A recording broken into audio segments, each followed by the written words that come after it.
What a long day of football. I noticed there's like 3 more Europe games.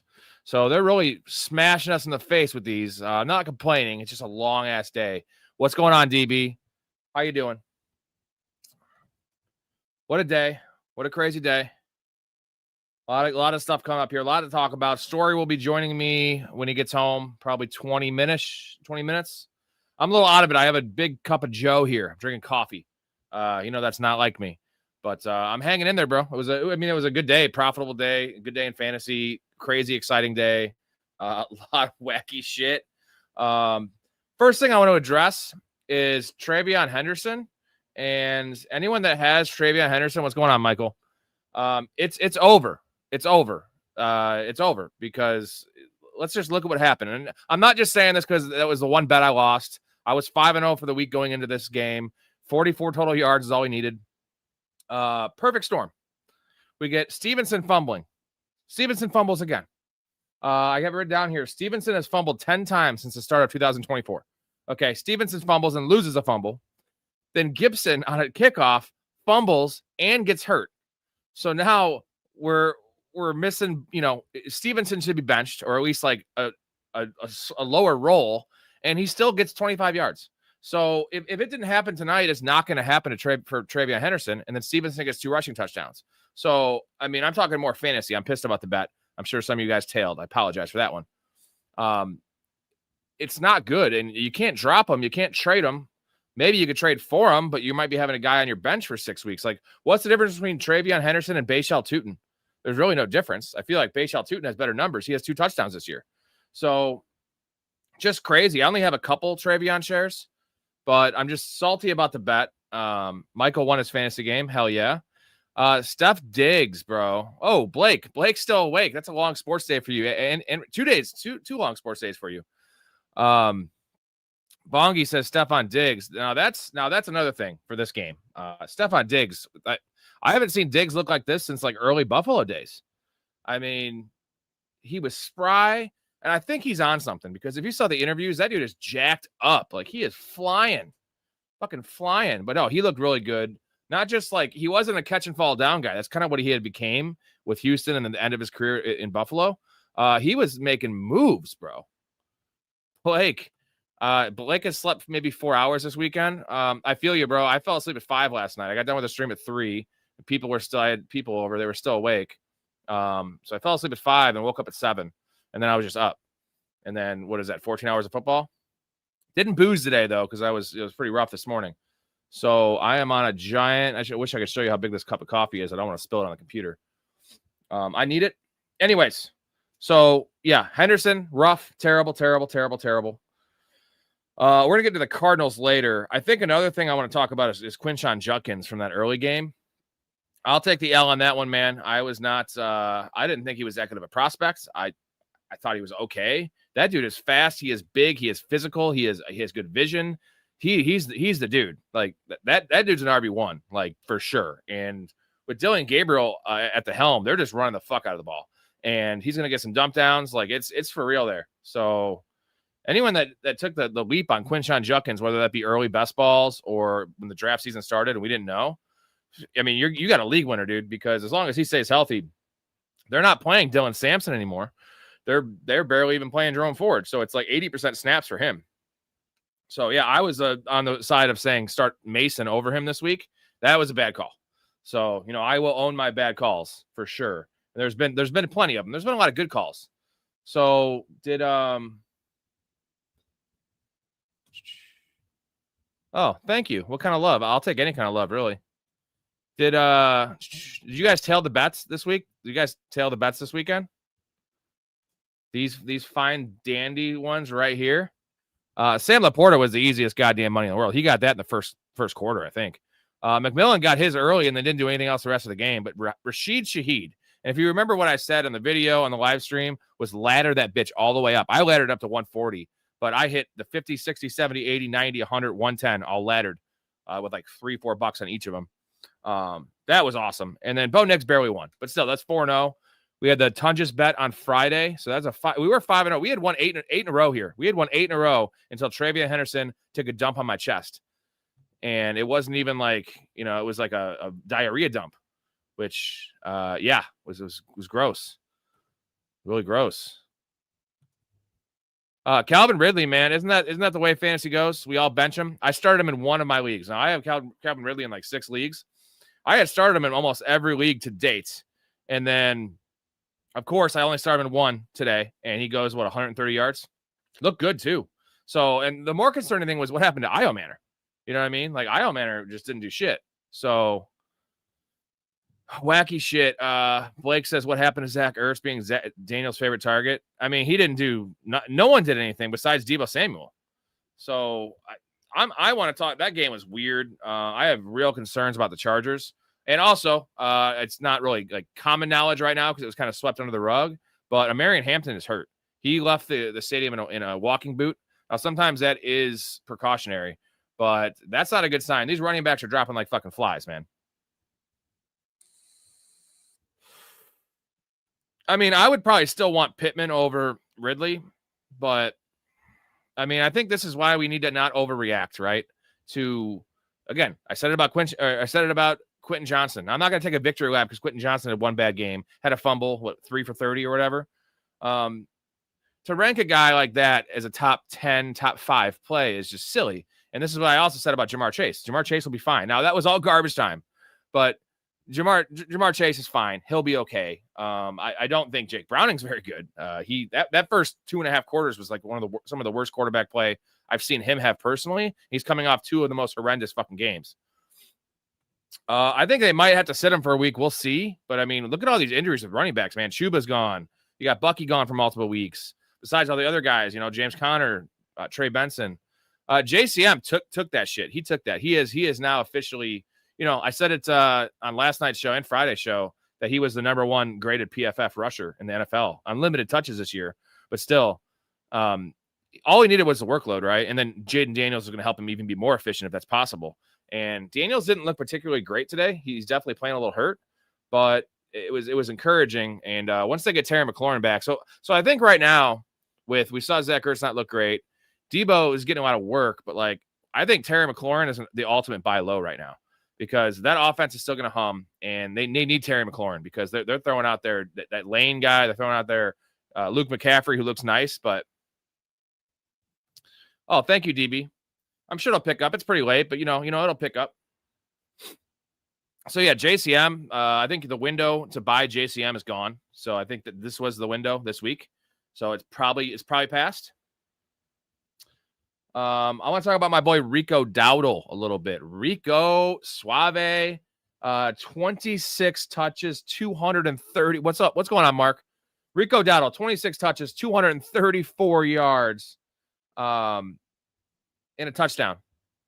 And I think they're going to hold Chuba out a little longer because of this. Why would they bring him back early? You got Rico. And I think he's officially forced this to be a 50-50 timeshare. Worst case scenario for Rico. He's been the better back this year, eye test wise, numbers wise, and he just showed what he can do. He's just more dynamic. Chuba is just a straight line runner. Rico's got some burst and he's got some wiggle, a better receiver for sure. And I always like Rico Dowdle, but again, I'm a little biased. I have Rico in fucking 9 leagues, but man, that was amazing. He looked great. And I also have a note here from just under Rico Dowdle. Bryce Young's fucking awful. Fucking awful. He's so tiny and so bad. Yeah, you are stuck with Chuba.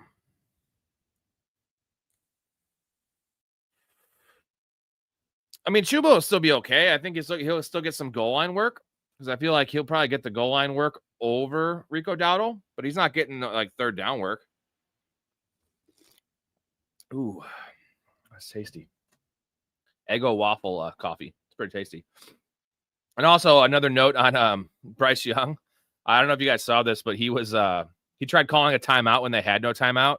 So then the announcer said they called it pulling a Chris Webber, which is just absolutely hilarious. Chris Webber is a borderline Hall of Fame basketball player, and he is just known for that timeout he called at Michigan. It's just called it's just when your name is called something, calling it a Chris Webber is hilarious.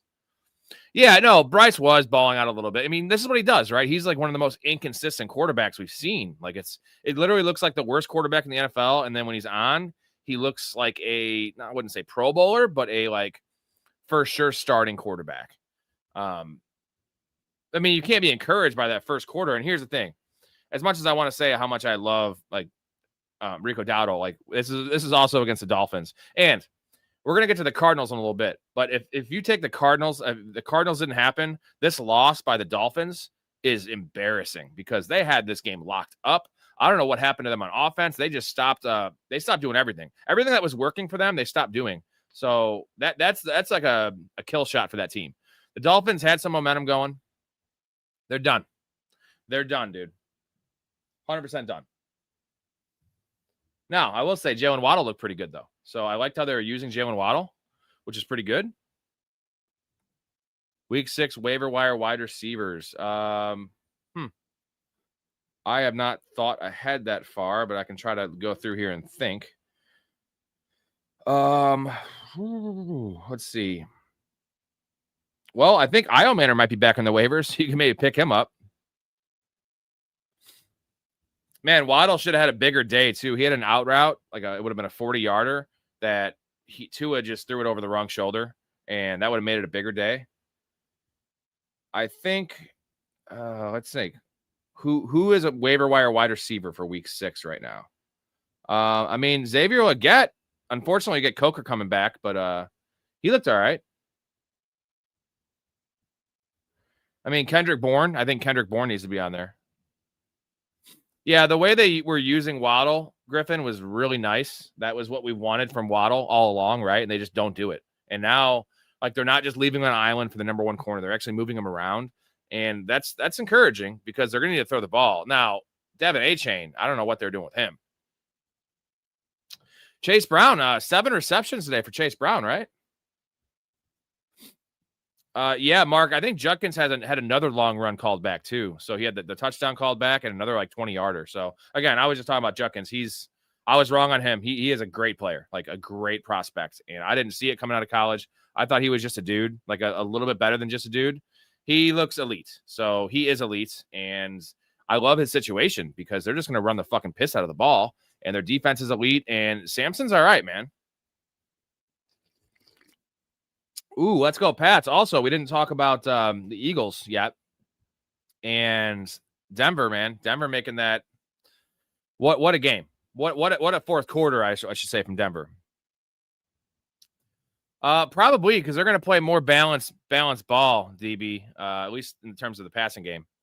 But, the Patriots, that was a great game. I mean, Drake May has a lot of Josh Allen in him, and we saw them go head-to-head. That the play where he was getting tackled and he threw it to Diggs there in the fourth quarter, like stiff-arming a 330-pound man, getting dragged to the ground and, getting that ball away is elite.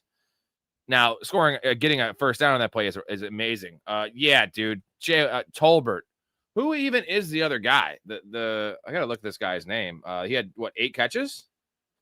So I looked at the PFF stuff, and his name is Ryan Flournoy, okay? Sounds like a white dude. He's not a white dude. But so he had 9 targets, 6 for 114, and then Tolbert had 1 target. Tolbert ran 15 more routes than him. So, that's just fantasy football right there because Tolbert was the play. I mean, maybe neither of them was the play. Maybe Tolbert would have been a sit, but I'm saying, that dude ran 15 less routes than Tolbert and had 6 catches for $114. So, you could sell really high on Metcalf now, James Bond, because he already had his bye week. So, if you find a team that has a losing record, it's really valuable for them to trade for a guy that they know they can get every week, right? And he's not an injury-prone player either. You're going to get the rest of the season from DK. So, if you have a winning record and you want to trade for, Justin Jefferson, for instance, and he has a week 6 bye, maybe you can get that done because if a team's 1-4 and they have Justin Jefferson, are they going to want to have that? If they lose this week, they're fucked. So they can, get Metcalf throwing a little something else and you can get yourself a Justin Jefferson. Yeah, that's what I think. That's what Story was telling me. That his Ole Miss film is better. I didn't watch him at Ole Miss, but I did watch a lot of him at Ohio State, and he looked more regular. Maybe it was because Trayveon Henderson was shot out of a cannon. But yeah, he's a stud, man.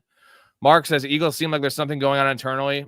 I mean, it's dysfunctional, but I think we also have to realize that they're still 4-1, and to beat the Eagles, look what had to happen. Like Denver scored 18 unanswered points in the fourth quarter. Like, it was a perfect storm of shit. Like, that's how to beat the Eagles, you got to beat them by a field goal, and it's going to be a grinded out game. That's how good the Eagles are. But they got some shit going on. At least, the Saquon Barkley thing, I'm telling you this, I am going to definitely be betting on Saquon Barkley's yards on Thursday Night Football against the Giants because they stopped using him. I don't know if they're trying to save him. I don't know what the hell's going on, but well, I'll say this, TB. Trayveon doesn't look particularly great when he's in there. Doesn't look like he has confidence. He's not running with like authority. Like he's kind of he's feeling it out too much. And he was more of like a one-cut runner in college, and he's not looking like that. So I don't know if it's in his head, but it's not great. 1 yard out of Mac Hollins. What was his line? Did he have one catch?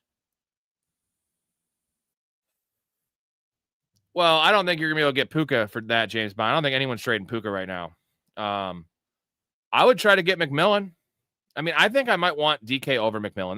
That's tough. But I think Jefferson's the play. Or just find what's your record, James? Jamar Chase is going to be fine. Like the first touchdown catch he had was like that play reminds you like all the people that were slandering and saying Jamar Chase, like he's going to be awful. Like he is way too good to be awful. I don't care what quarterback he has. And I used the analogy last night of remember the couple years DeAndre Hopkins with Houston playing like with a carousel of crap at quarterback and still balling out top 5 numbers. Like Jamar Chase is better player than DeAndre Hopkins, better athlete at least. And that touchdown, the first touchdown Jamar Chase had, like in between 2 defenders, like super slick toe tap. He's elite, and like he's going to be fine. Now he's not going to be the number 1 overall pick. He's not going to outscore Puka or probably even St. Brown, but he's still a top 5 receiver. So people that were selling him for peanuts, like that's silly. I still believe in Chase Brown. Honestly, he had 7 catches today. It looks bad. The offense will get better. It has to get better. Jake Browning at least looked like he had some confidence there in the fourth quarter. So, we'll see. But, yeah, Jamar Chase, fine. Trayveon had a lot of shit built up where he was there his whole career, so they weren't going to push him to the side regardless if Judkins is better. Yeah, I just don't know what's going on with this Patriots thing. Mike Vrabel, definitely not a rookie. He's not a fan of rookies, clearly, because he gives the veterans a very long leash, which we saw with Ramondre Stevenson, which I like. He's the ultimate players coach. But at some point, Trayveon Henderson's a better player than Ramondre Stevenson. And, okay, regardless of the ability, which is clear and obvious, he recovered that fumble that Gibson did. So he's not only is he not fumbling or missing blocks, he did have the holding calls 3 weeks ago, but he's not doing any of those things. He's recovering fumbles. So like give the guy some run. Geno is on pace for 30 interceptions right now, Mark.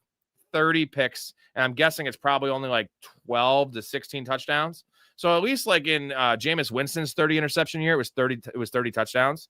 So at least he was giving you that. Geno's giving you none of that, and he's just throwing picks. And they're awful picks, man. He's getting the ball tipped to the line a bunch. He's missing like linebackers over the middle. He's not seeing the field, and he's inaccurate. Like it's all the worst parts of hell, and that's what Geno's doing right now. Yeah, Matt Collins was out there a decent amount. I feel like he played like 40% of the snaps. So yeah, but Blake, dude, Geno had a bad O-line last year in Seattle, and he balled out. So like I don't know like what happened. I don't know if he lost confidence because he had some pretty big confidence the last 2 years.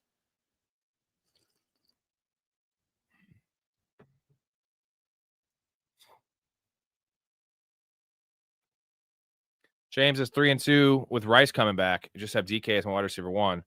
Yeah, man, you could do that because you could almost afford to lose next week with you have Rice coming back. And if you get, that means week 7 you'd have Justin Jefferson and Rice, in your lineup. That's a tough one to beat. No, dude, I don't think I'm buying low on Cook because Collinsworth made a pretty good point, and James Cook's not a big guy. And they like to rotate their backs already. And like the Bills, I know this loss might change things a little bit, but like they have no chance of missing the playoffs. I still don't think there's a chance they lose the division.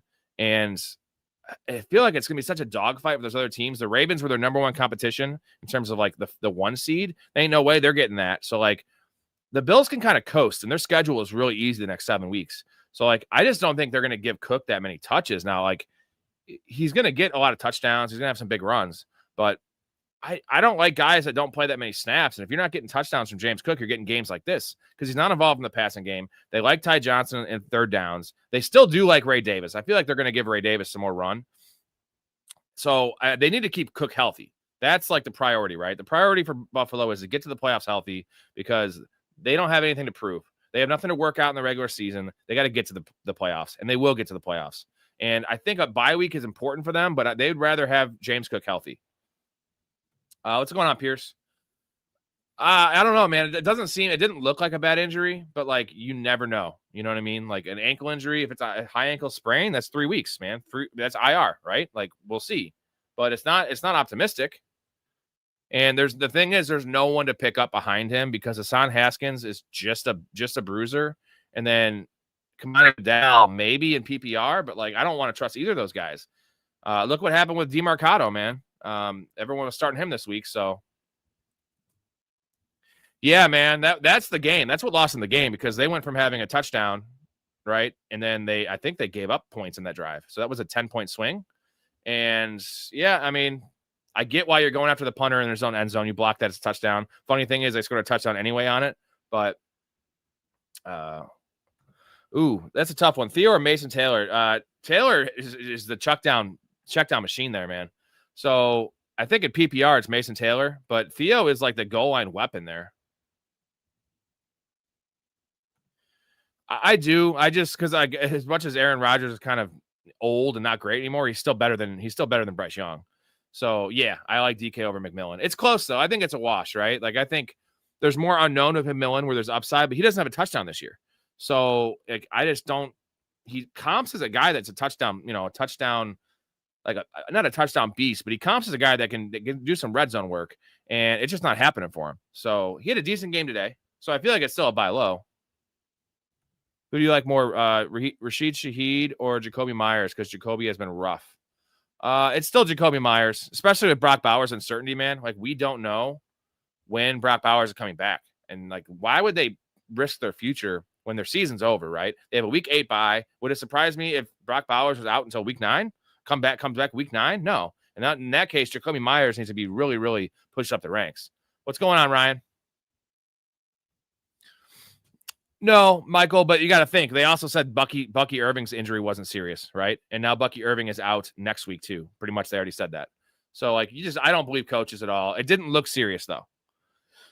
I'm more going off what it looked like. And again, I'm not a doctor and I can't really diagnose shit from eyes. Heyo. Nice, Ryan. That was a little angry session. I don't know what the hell happened with Iowa Manor today. They were giving Shamir DK a bunch of work, and Tyler Lockett was still on the field. So, fucking messed up. Yeah, Theo's getting all the targets in the red zone, man.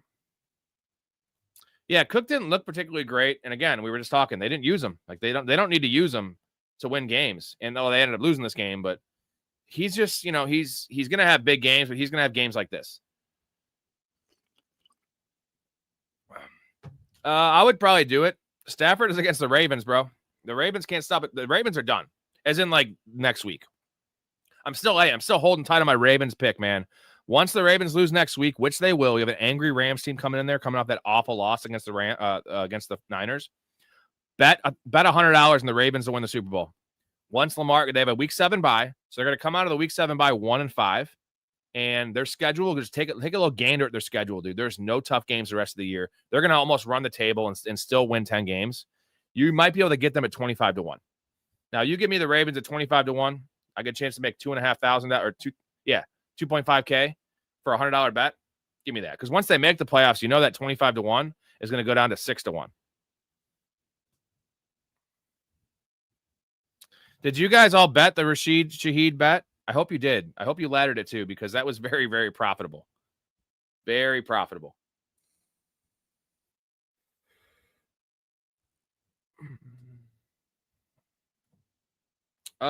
Even I didn't predict that one, Ryan. I started him in every league I had him in. I started him in 9 spots today, just because I played 12-team deep leagues with a flex, and there's bye weeks and injuries. But I was actually saying that I was probably going to start Mason over Rico, just based on I just thought that'd be a better game script, and I didn't think the Vikings would be losing. Mason also rode the pine a little bit. He fumbled, and then they were playing. Cam Akers had a fucking passing touchdown. Super weird. Mark, Judy can probably be dropped, bro. Like, Judy's bad. Like, you see the drop he had today? Multiple drops today. Pretty much, I think this is what we could take out of that Browns game. They're going to run the piss out of the ball, and they're going to throw to running backs and tight ends. Gabriel cannot throw the ball downfield. He's got a noodle arm. Like, it's almost like a Tua. He's almost like a Tua. Now, I'm not just saying that because he's left-handed. So Fannon's going to be good. They use Fannon all over the field, man. He was playing fullback, tight end, wide receiver. Fannon's outlook is great. And Njoku's fine as a tight end 1 still. And then they're going to throw to the running backs. So the Judy's an afterthought, man. He's even when he gets targets, he drops them. So, yeah, no, I've been saying this since last week. I said that I would have bet somebody. I had no one that wanted to take this bet that from week 5 on, Ladd McConkey was going to outscore in full PPR Quinton Johnson. So I don't know what that means. I think he's going to be a top 24 receiver still. And it seems like he will. You need Strange to light it up tomorrow and Cam to drop 3 50-yard field goals. What's light it up, Ryan? Like 6 for 80 and a touchdown? Griffin says, is Chuba still the RB1 of the Panthers for both this year and the future? No, he's not the RB. I mean, it's a 50-50 split. So they did pay Chuba a bag, right? And they still have Jonathan Brooks in the wings if he ever comes back from the multiple ACLs he's had. But Chuba didn't look great this year. He's hurt. And like Dowdle, that was an elite, like not an all-time game, but it was the most rushing yards this year. And it's not just the way, it's not the numbers. Like Rico looked good. Rico looked like a monster. So that's that thing for me. Yeah, man, I was actually pretty happy because I didn't realize I had Jackson Dart, Jay, on my bench, and it's a 6 for a passing touchdown league. That's why I went with Browning, because if it was 4 for a passing touchdown, I would definitely have gone Dart. And at halftime, Dart had 24 points, and Browning had like 3. I'm like, dude, I'm a fucking moron. But I think he ended up outscoring him because he threw 3 touchdowns. He had 3 picks. But Dart did nothing in the second half. So, James, we have no news about CD yet. I'm guessing he's probably out at least one more week. Yeah, Ryan, that's what I said I would have done. It's not like it's a bad decision. Like I said, Mason would have had a way bigger game, not as big as Rico, but the fumble, besides you lost a couple points in the fumble, is that cost them probably 15, 20 snaps. Again, they were playing Cam Akers. That's a problem. So, Judy and Njoku looked good too.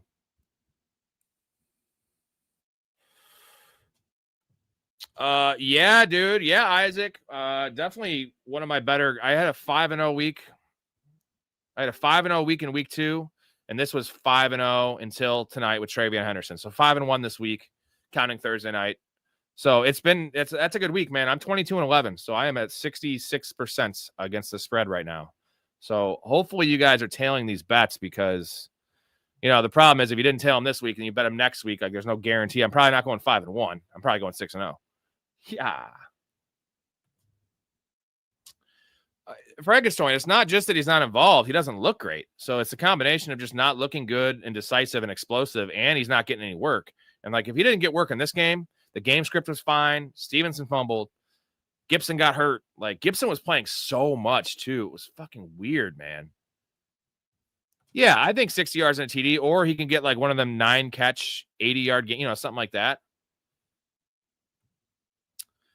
Noah, I'd say probably, man, I long term, I like Fannin more than all those guys because I still think there's a decent chance they trade Njoku, and they're using Fannin in some awesome ways, dude. Coleman had a tutty tonight. He had a couple deep shots too. So yeah, I'm holding Coleman for sure. He's the number 1 there, man. We saw that. I mean, Shakir gets the higher value looks, and he's more efficient with those looks. But yeah, Rico getting traded to the Bears at the deadline. That's possible. I don't know. Like, I think they could win. Unfortunately, they're not winning that division with the Bucs. The Bucs are geez, bro. Jackson Dart's still gonna be good for fantasy, Ryan, because that dude just plays reckless as hell, man. Yeah, but dude, I was wrong about Darren Waller. I kept on saying he only played 10 ran 10 routes that first week. I just wasn't thinking about the conditioning thing, which is true. I thought he'd be in shape.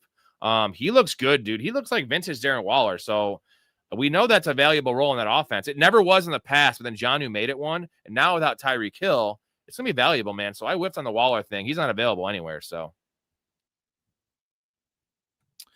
Yeah, if you could trade Rico, especially if you have a winning record and it comes out he's starting one more week, say, and you can get like a Trayveon Henderson or something, right? Now, I'm not advising you to trade for Trayveon Henderson, but like a player like that, RJ Harvey, that can help you in the long run more, because Rico is still going to be in some type of split once we get Chuba back, whenever that is. Yeah, I mean, Blake, it's just like it's the Calvin Ridley thing, right? Now, this is different because Calvin Ridley has a track record and we have no track record of Trayveon. But, like, that's why he's so tempting to start, because he is an explosive player and he's good in the pass game. So it's a matter of when. But, like, are we going to be talking about this week 8? It seems like we're going to be still talking about this week 8. At that point, what are we doing? Should I trade Stefon? I would rather have Rasheed Rice than Stefon Diggs. I mean, I know it seems crazy because Diggs has back-to-back 100-yard games or back-to-back 9-catch games and then a 100-yard game. Give me Rasheed Rice in that offense.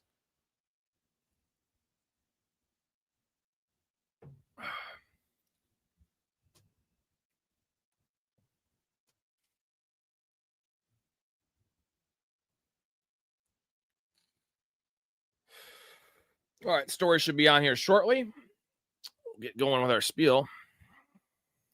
I think I dropped Cam Little in most of my leagues, Ryan, just because I could. I mean, it's not a good call because I'm so pissed. I started the Cardinals defense and Ryland in so many leagues today, and like somehow he had 3 points, no field goal attempts. Terrible. Yeah, Mark, that's a great comment. He wants someone to believe in him the way Vrabel believes in Ramondre. It's like love at first sight with those guys. I don't know what the hell's going on there. I said the story. I texted the story. I was like, did Trayveon Henderson fuck Mike Vrabel's wife and Josh McDaniels' wife in like a threesome, and they caught him? Like that's my only theory, and that makes sense, right?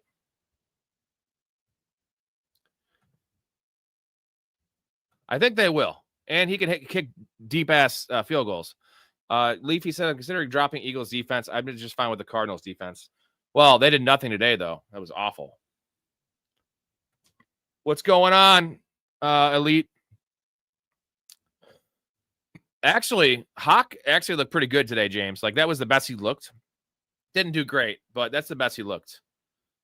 We don't know anything about Hampton unless you know something we don't know. I didn't read anything. They didn't say anything, really. He just had a walking boot on. I mean, Griffin, I don't know what you're going to get for Chuba right now. There's a lot of uncertainty with his health and his role. So that's the problem. I would probably hold on to him because you're not going to get much. Adam, we didn't talk about Woody Marks, and that's a concerning because that's concerning. I don't know. He played ample amount of snaps, but it wasn't. I didn't see the number. I'm guessing it was 50-50 between him and Chubb. Chubb looked good. The one run Chubb had was old school Chubb run. So I think this is what we're going to have week to week. We're never going to know who to start until maybe the end of the year. But the Woody Marks love got a little bit too high, and I bought into it a little bit. I started him in one league, but it's a really deep league. You got Waddle, Flowers, T, Rome, Coleman, Judy. I mean, yeah, Waddle, Flowers, T, Rome, that's fine. That's fine. I probably would, man. Goddard's killing it right now. He's getting a lot of red zone targets. And you got to make a trade. You probably got to trade Javonte Williams. That's the move because Javonte Williams' stock is still fucking sky high. I did say that last night, didn't I, Mark? I didn't want to write off Chubb because Chubb has looked better than his numbers. Like, he doesn't look like old school Chubb, but he looks decent. So, Max, don't do that, man. Brock Bowers might be out for 3 weeks. And, I don't care how bad. He might have Kenny Pickett in there. It might look better. Jakobi Meyers is going to be averaging 8 or 10 targets a game. So I would not be dropping Meyers. Drop someone else for RJ Harvey. No, Leafy, I was just saying, man, I think that Terry McLaurin is a buy low because there's nothing on that offense. Zach Ertz is looking pretty rough. And the running game should open up. Now the running game's turning a little bit. Should open up some looks for Terry McLaurin when he comes back. So I think they're just holding him out as a precaution. I got you, Elite. Rachaad White, early lean for his flex. Rachaad White, Metcalf, Debo, Brian Thomas, full PPR. It's probably Rachaad White. It's just one of those guys. Man, that's too much talent, bro. You got to make a move because that's just a headache. It's a headache right now. Try to trade Rachaad White to the fucking Bucky Irving owner. And then you could just start Debo or Brian Thomas or Metcalf. Yeah, Jordan Addison bailed out. I don't know if you saw, he got benched.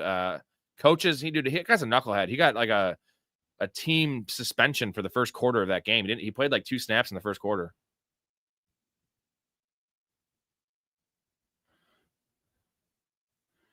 I mean, if I was in your league, I'd be trading for Jakobi Meyers right now. Like, I don't value him too high. I think he's a startable dude, though. Yeah, I think it might be time to get rid of Mark Andrews, bro. I mean, just the fact that we have Isaiah likely playing again, more snaps, and you have no Lamar until week 8, most likely, because the bye week. Like, why are you going to hold on to Mark Andrews? Oh, you're good, bro. 3-2 and 4-1. Driver's seat, man. Yeah. ASAC Schrader, as I call him, that injury. I hate when kickers get hurt. Like, I can swallow it when, I start Ryland everywhere and he just doesn't get the opportunities. But at least he was out there. So 7 out of 11. Elite's having a good year. You winning money, Elite, gambling, or what?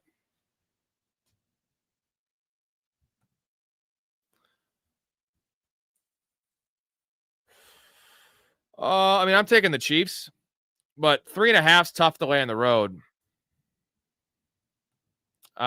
Loopy, I did not tell you to drop Chase. I've been telling everyone to trade for Chase, so good try there. I think Strange's going to get his checkdowns, man. I don't know about his touchdown potential, but Bucks look great. I mean, they're the cardiac kids this year, man. Cardiac fucking kids.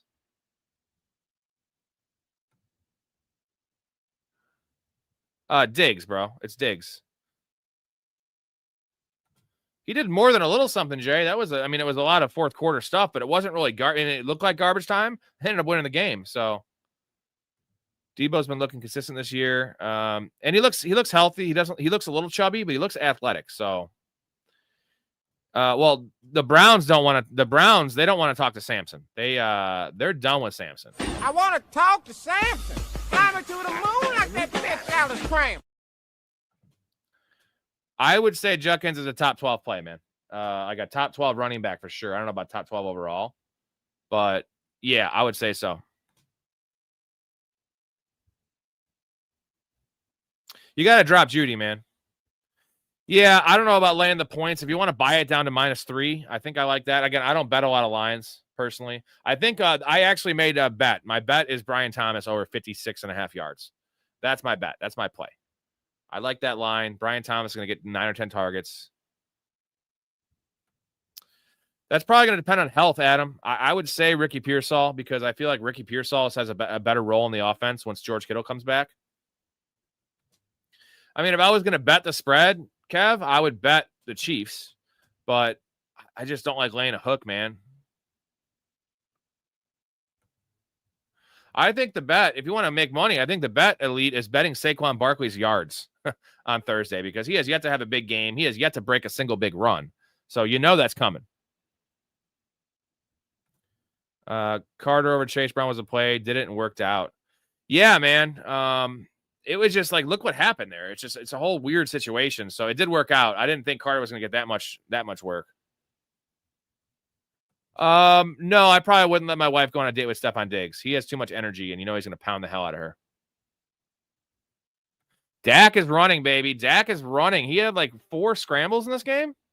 So good for him. I think it's Dubs, Elite. I think it's Dubs, man. He at least just because his red zone usage is so elite. So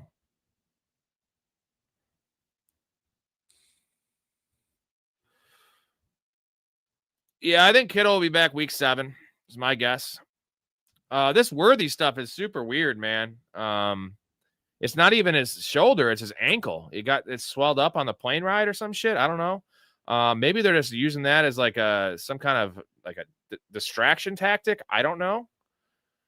I think Bowers is in the IR for sure. I think Bucky, they're going to hold out.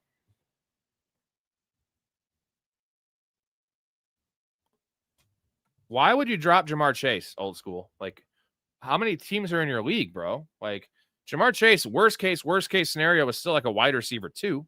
He's still getting 5 or 6 catches. Yeah, Jamar's back. He's a first-round player still. DeMarcado might get dropped by his actual team, Elite. So, you know what I mean. Like, that's a all-time boneheaded move. So, man, I can't believe he was still available. Because I draft him in every league. What's going on, JD? I would still rather have Jefferson, but it's just because of, Mike Evans coming back. That's the difference.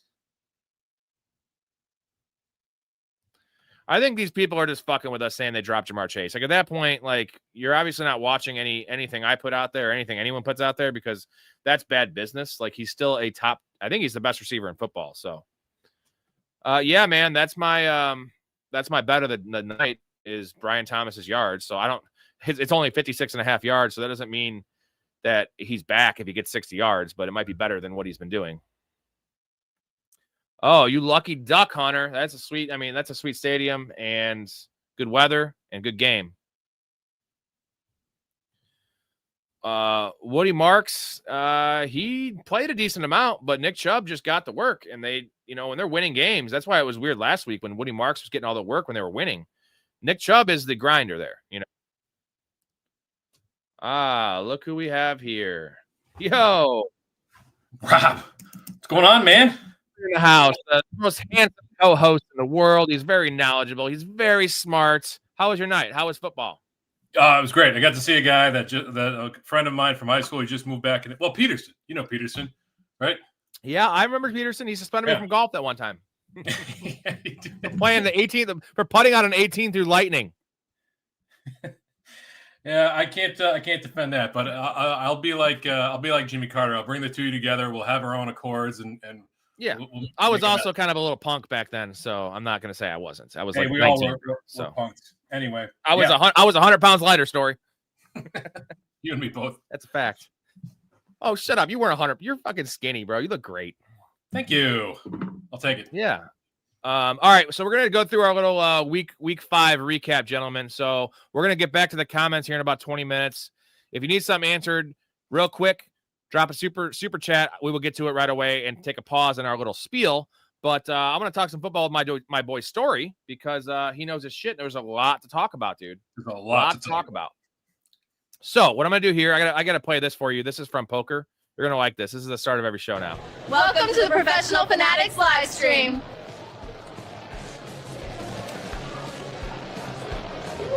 That's one way to kick it off.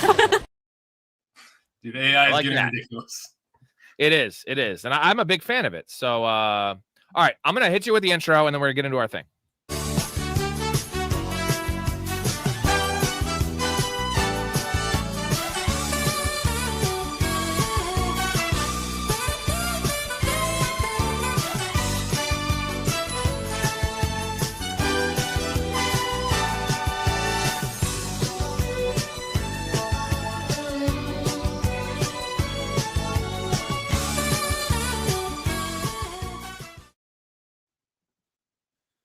I'm drinking coffee too, Story. It's tea, but oh well, yeah. I got about an hour of sleep last night, so okay, it was rough. You get up in time for the game this morning? Oh yeah, I was up at 7. I went to bed at 5. Woke up at 7. I was actually gonna do a start sit, and I was just like, I'm in no condition, bro. We got an extra pitcher of a margarita at the Mexican place. Like 4 of us were drinking it. No one wanted it, so there was like 2/3 of it left, bro. And like a $40 pitcher of margarita, so I'm like, I'm drinking it. And then we went to play. No, we went to play miniature golf, and like the first beer I got was warm, and I was just gonna take it. And then like my buddy who bought it for me, my brother-in-law, like he's like, this was warm, so she gave me a free one. So big ass beers, dude. So I have 2 beers, so I do just way too much. And then I did the 2.5 hour show with Ray, who was actually really good, by the way. Let me know in the comment section if you were on last night what you thought of Ray. Connection wasn't the best, but it got better. Well, I jumped on last night and I left a comment, but it kept skipping like back like 3 seconds. So it was just like constantly repeating. And I reset my modem, I don't know if it was on my end or what, but it was not like watchable. That was early on, so it did get better. Okay. All right, so we're going to talk week 5 some notable things here. I think we both have two big things, so I want to hear your two big things.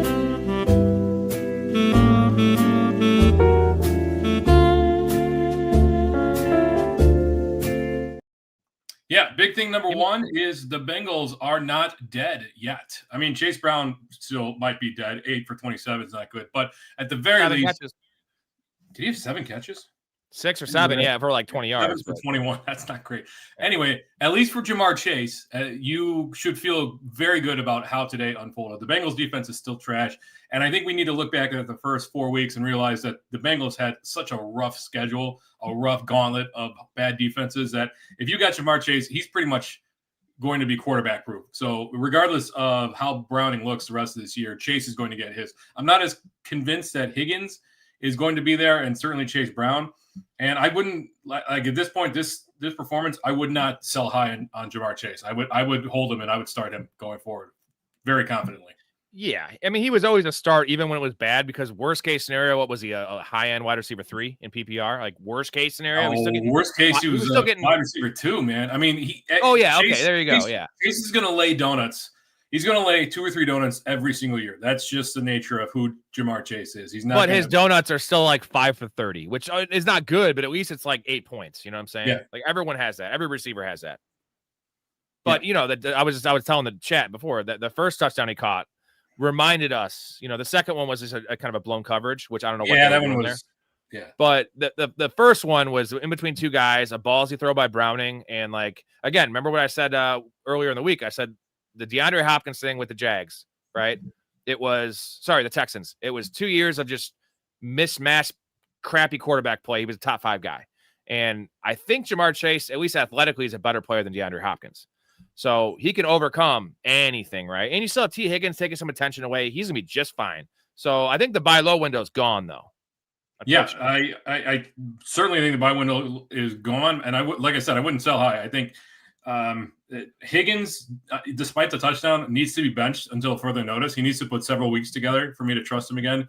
Same with Chase Brown. I think unless you're in a PPR, I think you got to bench Chase Brown. I think you must have better options. Look at guys who popped off today. JCM seems to be the guy now in Washington. He seems to have separated himself, right? J.K. Dobbins is certainly startable over Chase Brown. We don't know what that backfield is going to look like with the Chargers next week. Did you hear the news on Amari and Hampton? Not great. Not great in a walking boot. Another running back hurt. Story. What do you know? Well, this one is we don't know what the backfield is going to look like, and that's. Do you want to do your big thing, one of your two, or do you want me to jump into my second one? Yeah, well, mine is the Cardinals. Now I was talking about how bad the loss. Miami's loss was bad because they were up 21-3 or something. And they're against a hapless Panthers team, which would appear to be hapless, and it had looked hapless, in the first part of the season. But like that loss is defendable compared to the Cardinals loss, because you lost to the Titans. You lost to a rookie quarterback who was looking terrible. Well, he was like 6 for 15 in the first half. A bad coach in Callahan. Jonathan Gannon, bro. I don't know if you saw the intro, but I had the Zoolander picture up there. He's like Zoolander. You see that guy on the sideline, dude? No emotion. Right. And I actually watched his press conference. Dude, it's hilarious. Like, he took no accountability. He defended. So I have some notes here. He started off with the injury report, right? Like monotone. And he was calling his players by the numbers. He's like number 50, ankle. Like, that's how we started it. Like, you know how most like coaches, when they're like tight with their players, they have nicknames for the guys. This dude's calling out their number. That's how bad it is there. And like, my thing is that's the worst marriage pairing coach quarterback in the world, because Kyler needs like a fucking Mike Vrabel. He needs like a real coach, not this dude who is emotionless. And he just didn't want to, he didn't call out, no criticism of Drew Petzing's play calling, no criticism of the players, just excuses, which like, dude, he should have been fuming, because this is 3 straight games they lost at the buzzer because of bad play calling, bad decisions, bonehead plays. And then DeMarcado, bro, is this the worst one we've had?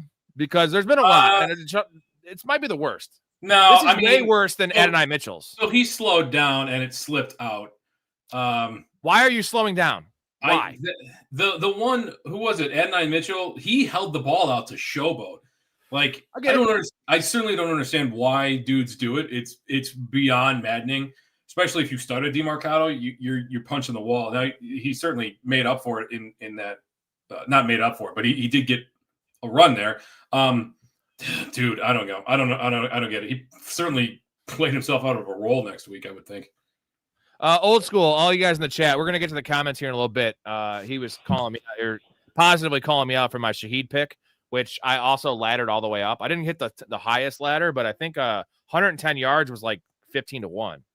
We got more than half of it on that one pass.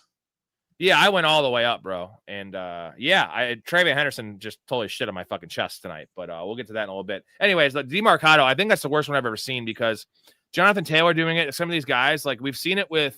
Remember Malachi Corley's first touchdown? We like Malachi Corley out. Like DeMarcado is a fringe NFL player, and this is a way to get cut, and this is a way to like never work again. And he was already not getting any work somehow. That was a second carry of the game, right?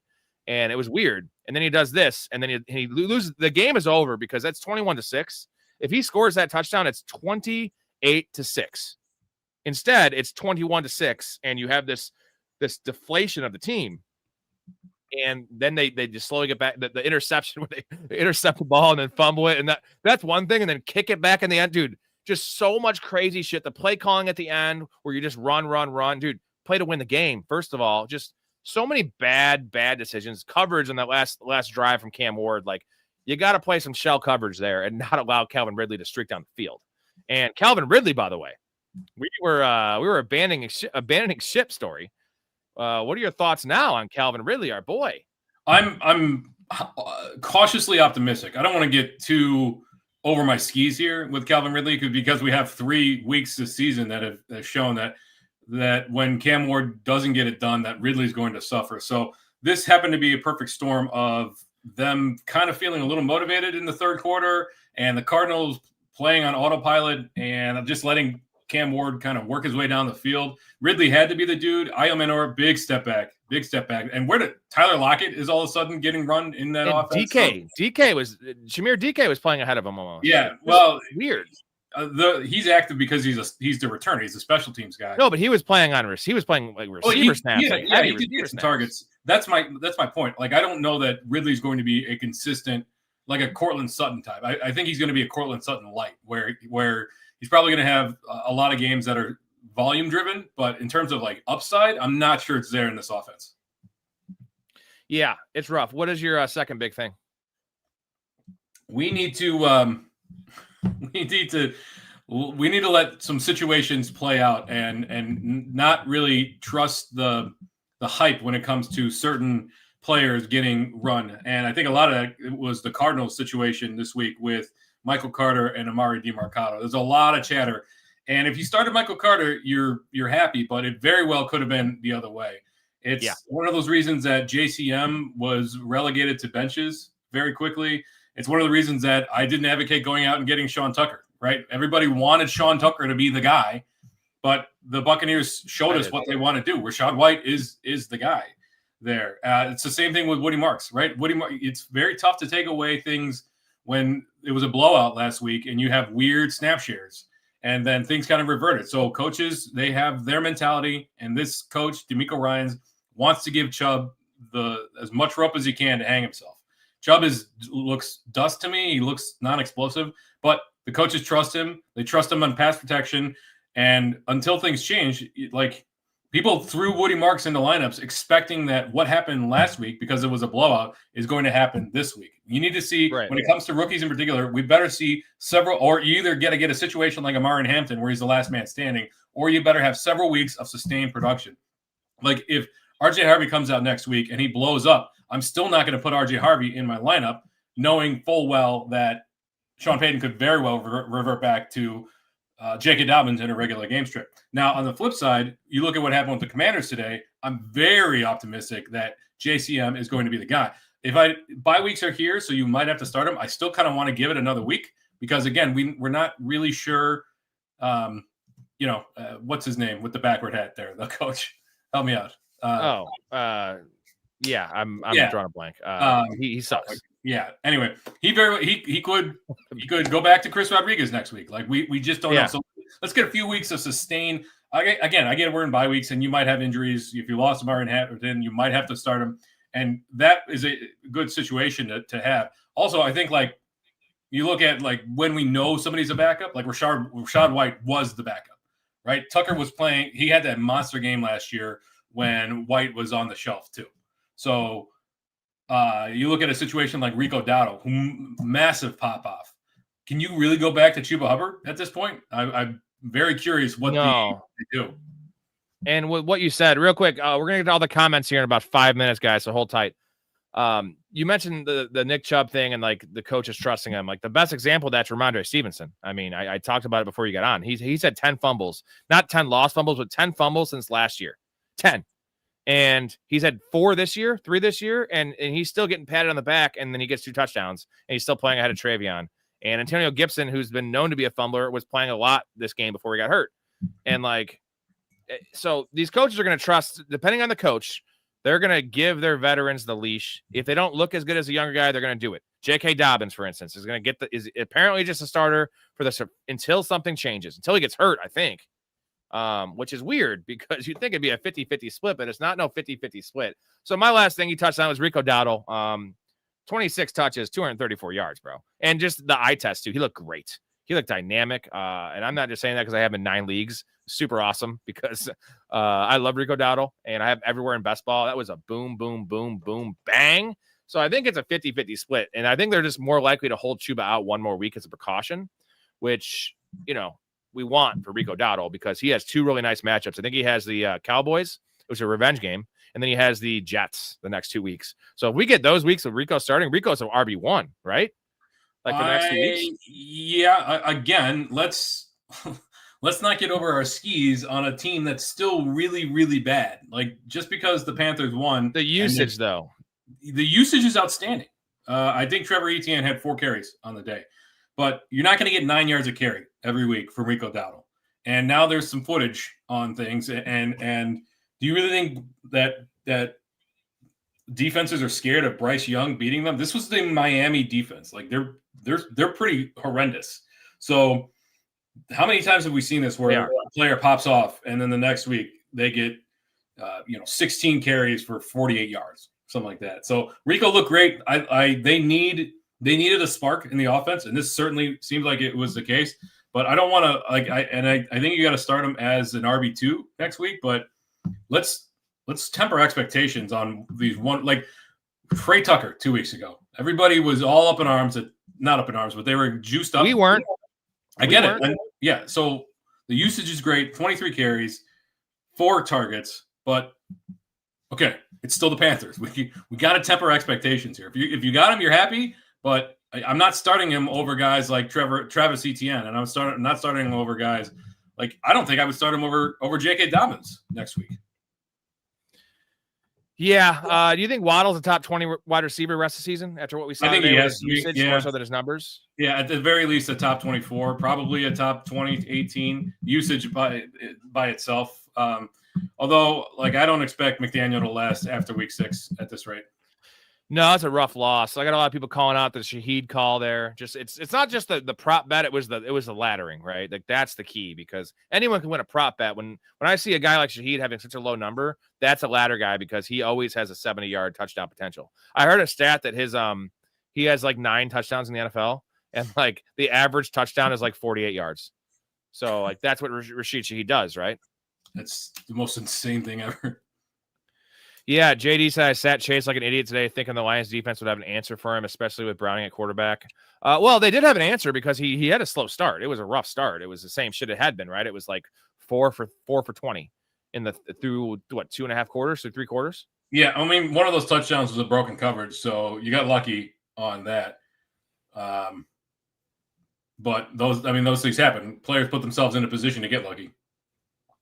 Eugene says, if you had to make out with an NFL player out of active players, who would it be?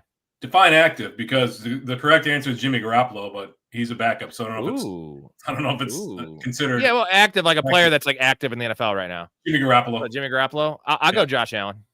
Josh Allen. That dude's looks like a scumbag. No, he's what? He's scumbag. He's handsome. He's all Buffalo-ish and like upstate New York trash. No offense to Buffalo fans. Would you Debo for A-Chain? Man, I probably just because in PPR probably. Yeah. A-Chain's The getting good 6 news catches a is game. this is a good sell high opportunity on Debo, right? That was ridiculous. What are the fourth and goal from the 10-yard line, and they're throwing up a Hail Mary pass, like a up by 10 points, low percentage back shoulder fade to Debo Samuel. What a ridiculous FU from Dan. What the hell's his name? Dan Quinn. Oh, Dan Quinn. Thank you. What a So it's a good opportunity to sell high on Debo. Achan. Nobody else is getting any work. Ollie Gordon had -2 points today. Tyson says he's been a Jets fan of 30 years. This might be the saddest sack of shit team I've seen. What are your thoughts on the Jets? They are officially now the only team without a win. Well, as a Jets, as a manager with Justin Fields and Garrett Wilson in a few places, I'm happy because this team is going to get theirs most of the time. There are going to be stinkers. Week 2 happened. We saw it. Most of this week was very bad.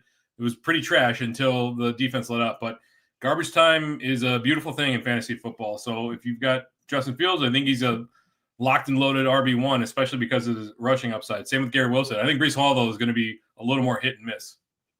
Do you think there's any chance they turn to Tyrod, though? That's my concern as a guy that has Justin Fields in like 6 leagues is that it's a possibility. A lot of this is coming on garbage time. But why would they do that? That'd be a dumb decision, though, right, Story? But again, coaches are dumb. Coaches are dumb. They do dumb decisions all the time. Aaron Glenn seems like a smart guy, but I don't know. He's dancing around the sidelines when his team is still, 0-4. Like so. it'd be different if they had a quarterback like a Jake Browning or not him, but a guy that was like under 30. That if like they had maybe drafted could be a anybody reclamation in the last 2 or 3 years, I would say Justin Fields is probably on thin ice already. But the fact of the matter is, why would you start Tyrod Taylor? What difference does it make? Justin Fields probably won't be on this team next year. You might as well run him into the ground. Yeah, hell yeah. I'm all for that, man. Had Dowdle in both my weeks from Alex. Might be one of the best spot starts of all time.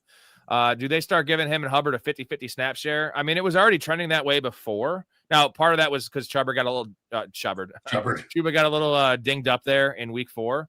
But he was stealing some goal line snaps and a lot of third down work. So I think for sure it's a 50-50, right, Story? I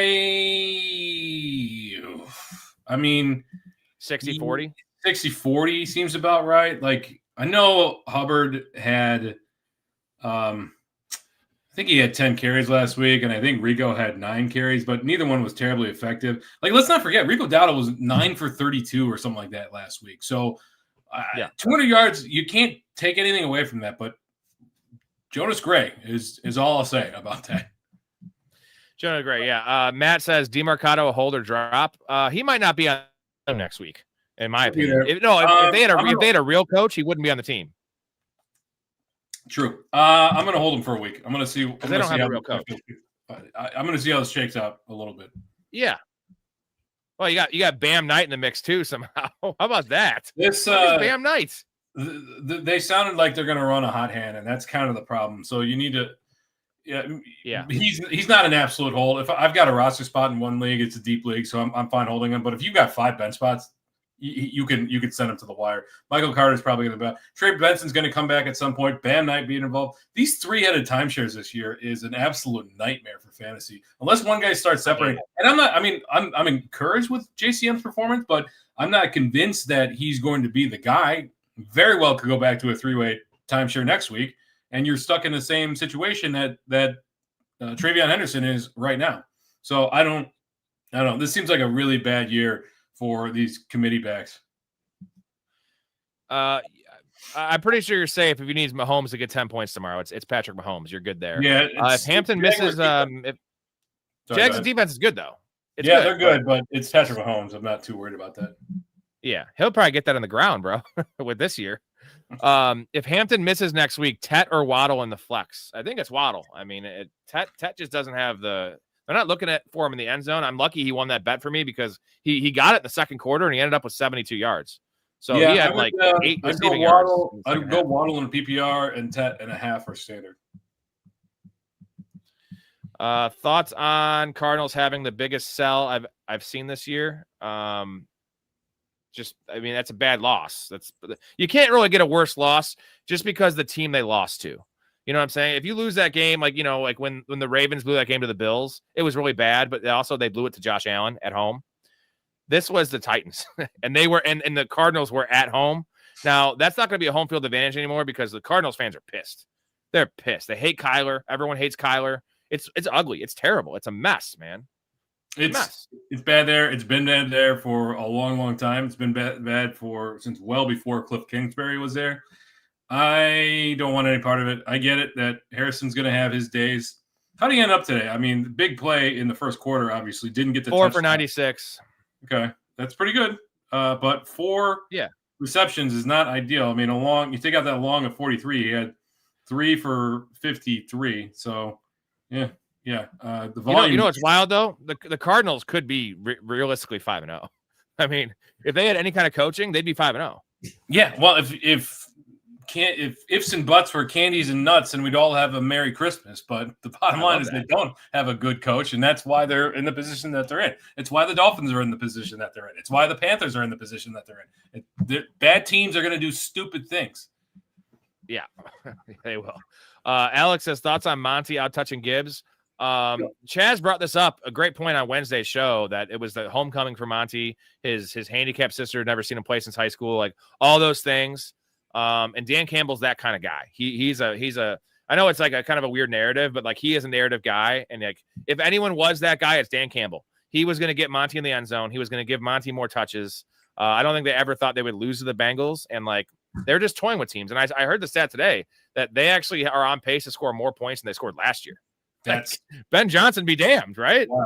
Yeah. I mean, it's nuts. Don't read too much into it. It was a blowout. The game wasn't anywhere close to what the score was. So I think that dictated a large chunk of it. You're right. Campbell's a player's coach. I think more so is just a blowout. So the problem is like Lions are going to blow teams out, and so they want to make sure that Gibbs is there for them in January. 100%. And I have a question regarding the Lions. It's Jameson Williams, who I know you cooled on towards the late draft season, but you were about him early on. You don't have many shares, I don't think. No, one catch, bro. Everything that was coming out of camp was really turning me off on Jameson Williams. People were expecting him to take a big leap, but the guy's never shown the elite metrics that would make me think that he can be a true separator in this league. So the speed is there. He's going to have his games, but I'm not really interested in a guy who's a dedicated role player, and that role is just downfield targets. What's strange, though, is you would think that it would be because Isaac Tesla was like doing some shit. Like he had one catch today. Like, so it's not like, and Sam Laporta has been pretty disappointing besides today's game. Good game today. Yeah, 37.5 yards, bro. That was a smash. But like, I mean, tight end's a dumpster fire in general. Like Dalton Schultz had a good game today. Jameson Williams, like you can't really start him. I mean, the problem is you leave him on your bench, he's going to have 4 for 120 and a tutter. But it's just very concerning, the usage and like the way they're deploying him and the targets and just the snap shares there. But it's just like, how is he the one that's left out of this offense right now? There's no need. Like Amon-Ra St. Brown is doing exactly what they need him to do. This team goes through the running game first and foremost, and Isaac Tesla hasn't been a huge factor, but he's enough of a nuisance to Jameson Williams to kind of hurt his value. I'm still waiting for that over 0.5 rushing touchdowns that I took as my honorable mention in the season-long player prop bets. Yeah, we'll get to all the comments, guys. We're just a little behind here. We're 10 minutes behind, so just bear with us. My boy Ibuka today making his case for Offensive Rookie of the Year. So Story was very, very high on Ibuka. Okay, like higher, and because of you, I have 6 shares of Ibuka. So thank you for that, because the man is just silky smooth, and he's actually rather physical for his size. He seems like more of a finesse player, but he's actually just a dog. And I know you hate that term, but he actually is a dog. With Baker's, it's just so nice being paired with Baker. How high can we go? Like Ibuka's a wide receiver 1, right? Yeah, he's a daily or a weekly wide receiver 1. There's no question in my mind, even when Mike Evans returns, that this team is still going to funnel targets to Emeka Ibuka. The guy is elite when it comes to separation metrics and everything else that you were looking for coming out of Ohio State. This is what Marvin Harrison should have been last year.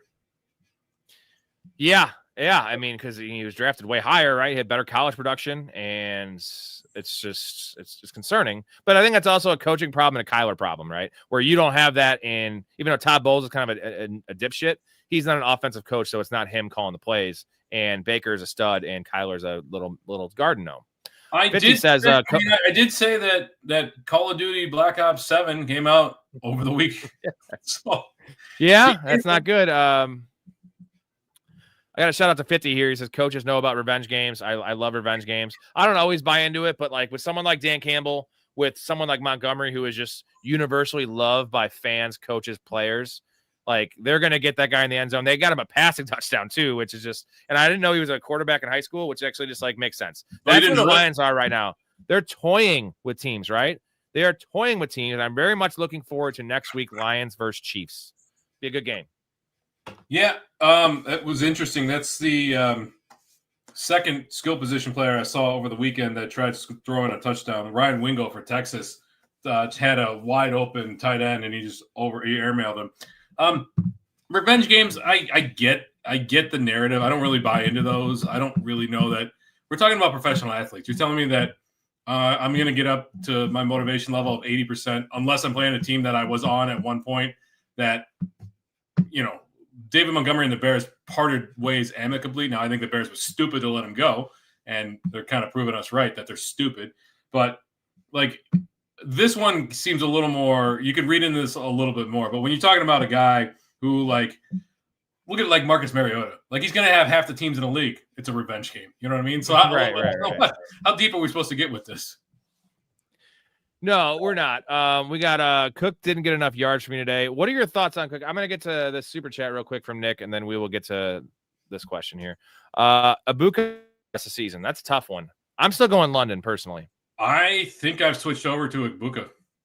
Come on, man. Yeah, I think I have. No. I think I have. We've seen consistent weeks every week with Ibuka, and we've got one really good week with London. I'm worried about that offense it's going to be up and down with the Falcons. It's really close. The argument, what you failed to mention, the real answer story is it's just all you have to say is Michael Penix and Baker. That's the answer. That's the reason why. That's the only reason why. I was trying to be diplomatic about it. Okay. Thank you for that, by the way. Cook didn't get enough yards for me today. What are your thoughts on Cook? Because before you got on here, I was saying that Collinsworth made a good point that they already rotate their backs a lot there in Buffalo, and their schedule is so soft. I know they lost today, but their schedule is so soft. They're not going to lose the division to the fucking Patriots, and they need Cook to be healthy. And they do still like Ray Davis, and they like Ty Johnson, and they're throwing the ball a lot. With that protection they had today was unreal for Josh Allen. I can't believe they lost the game when Josh was so clean. What are your thoughts on Cook? Because this was concerning because they're not using him in the passing game, and if he's not getting a touchdown, he's not like. Certain like Rico Dowdle today, right? He didn't need to get in the end zone to have a great game. Judkins doesn't seem like he needs to get in the end zone to have a great game because he's going to get all the work. So what are your thoughts on Cook? Like, I know we're still high on him, but like he was like a top 3. It looked like a top 5, top 3 running back. Are you worried at all? No, I'm not worried whatsoever. This is just a down game for the Bills in general. Like Keon Coleman scored a touchdown and still didn't have double-digit fantasy points. This was. It felt like a letdown game. They were kind of looking ahead. They looked flat tonight. Josh Allen looked. He looked good in terms of accuracy, but he also looked unmotivated a little bit at times. I don't read too much into it as well. 15 carries when the next leading rusher was Josh Allen with 9. Nobody else had more than 2 carries outside James Cook. It's still his backfield. I get that the targets aren't necessarily there. No targets, or 1 target tonight, no reception. But in the past games before this, 4, 3, 1, and 5. So you got 3 out of 5 games where he's had 3 or more targets, and he's had 100 yards rushing on the ground in 3 out of 5 games this year. So other than the down game in week 1 and the down game tonight, I'm not too worried whatsoever. It's the Bills. Yeah, they're a machine. 44 people in here. If you have not subscribed to the channel, what are you waiting for? Look at this man. Look at this analysis from Storey. He's handsome. He's smart. He's well-spoken. He's a genius. He's got 4 degrees. I play 25 fantasy leagues, 7 nights a week, live shows, awesome guests, good community. Get on this ship now. Adam. Yeah. Adam says, at what point do you drop Chase Brown? He was my 3rd pick, and I was stoked to have him running out of bench room. You can't drop him. Who are you dropping him for? Right? Like, I'd still rather have him than Woody Marks, for instance, right? Yes, very much so. And the schedule opens up. So you got Green Bay next week, but then you get Pittsburgh, then you get the Jets, then you get the Bears. Then your bye week. Yeah, that's nice. Then you get Pittsburgh again. Then New England's a little tough. Baltimore is a sieve right now. And then you get Buffalo. That's a little tough. But then you get Baltimore again. Then you Miami. So things open up. They had a gauntlet of Cleveland, Jacksonville, Minnesota, Denver, and then Detroit. Like that is a rough sketch. And Jacksonville historically bad, but like their defense is top 10 this year. So like if that's your easy game, that's a tough game. Really good this year. I'm not going out and buying him, but if I have him, you just got to put him in the lineup and hope that things open up. And in PPR, he'll be better. In PPR, if you're getting 4 or 5 catches a game, that's going to keep you afloat. He's still going to be a top 24 guy. And the touchdowns will be there because he's still getting all the goal line work. Unfortunately, there's no goal line work to be had the first 5 games of the season. They will get better, and we saw a little bit of it. I know it was garbage time, but that game, it wasn't like 40-3. They were actually making a little bit of a comeback. Yeah. No, that's true.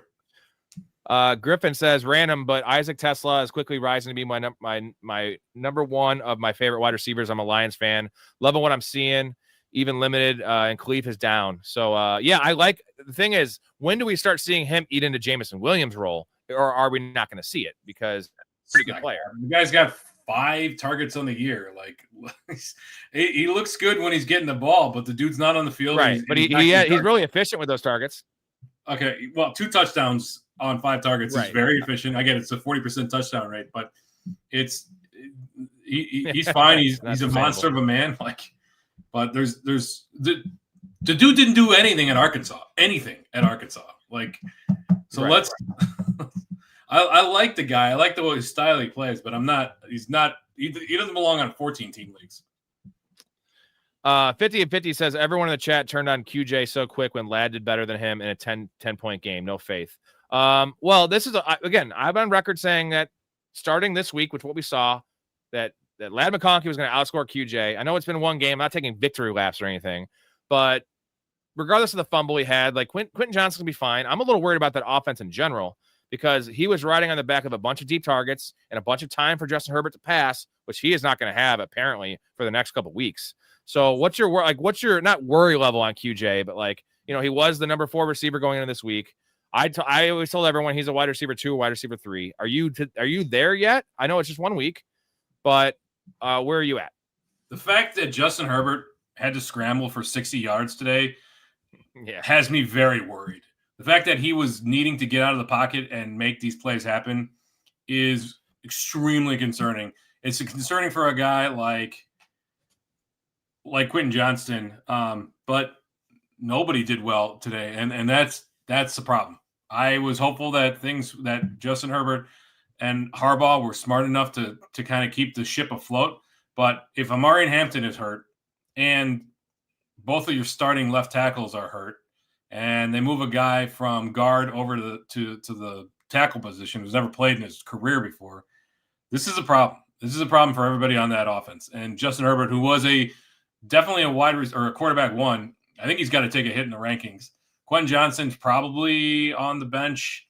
I don't know that I would start any of the wide receivers next week without seeing what this looks like. You're starting Ladd. Ladd's fine. He's getting red zone uses now. He's fine. 5 for 39 just because he got a touchdown.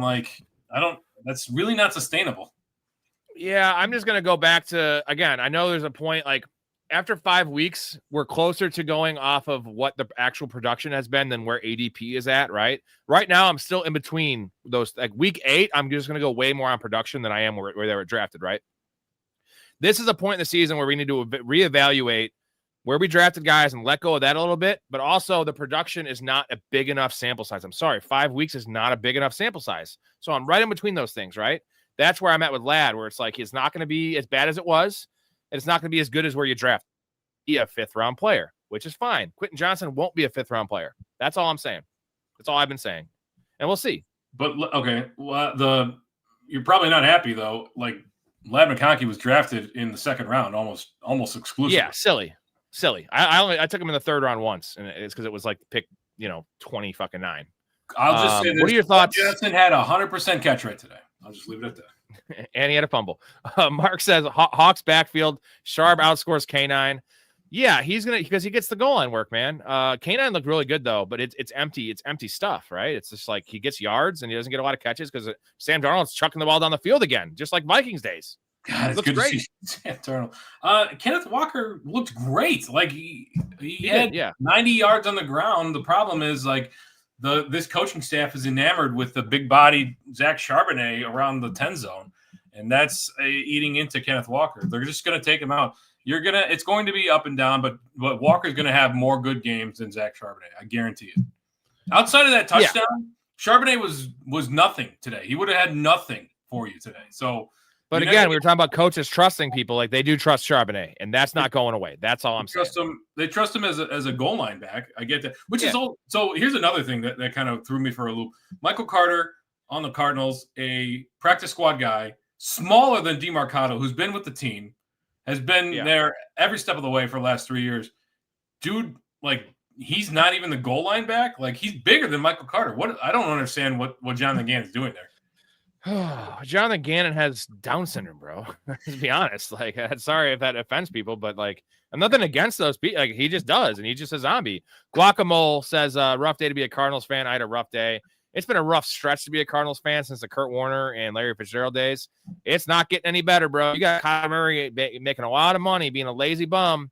You have a bunch of guys with no fight. There is no fight. The only fight you had was James Conner, and he gone.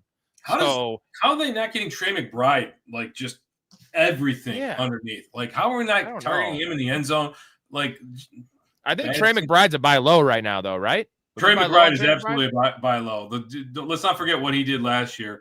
I'm just going to pull up and see where he's at on the season, but he is like should be the number one tight end ranked for the rest of the season.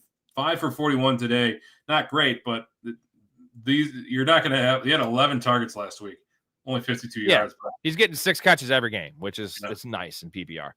Max says, tell me why I tried trading the CD owner Sutton and Judkins for CD. He denied it, and now he's starting Ollie Gordon because Bucky's hurt. Good thing he didn't do that trade because you get Sutton's a locked-in high-end wide receiver 2, and Judkins is a running back 1. So Judkins is an absolute monster. I guess he's a man. He must be concerned about the potential suspension for Quinshon Judkins. I don't want to forget that.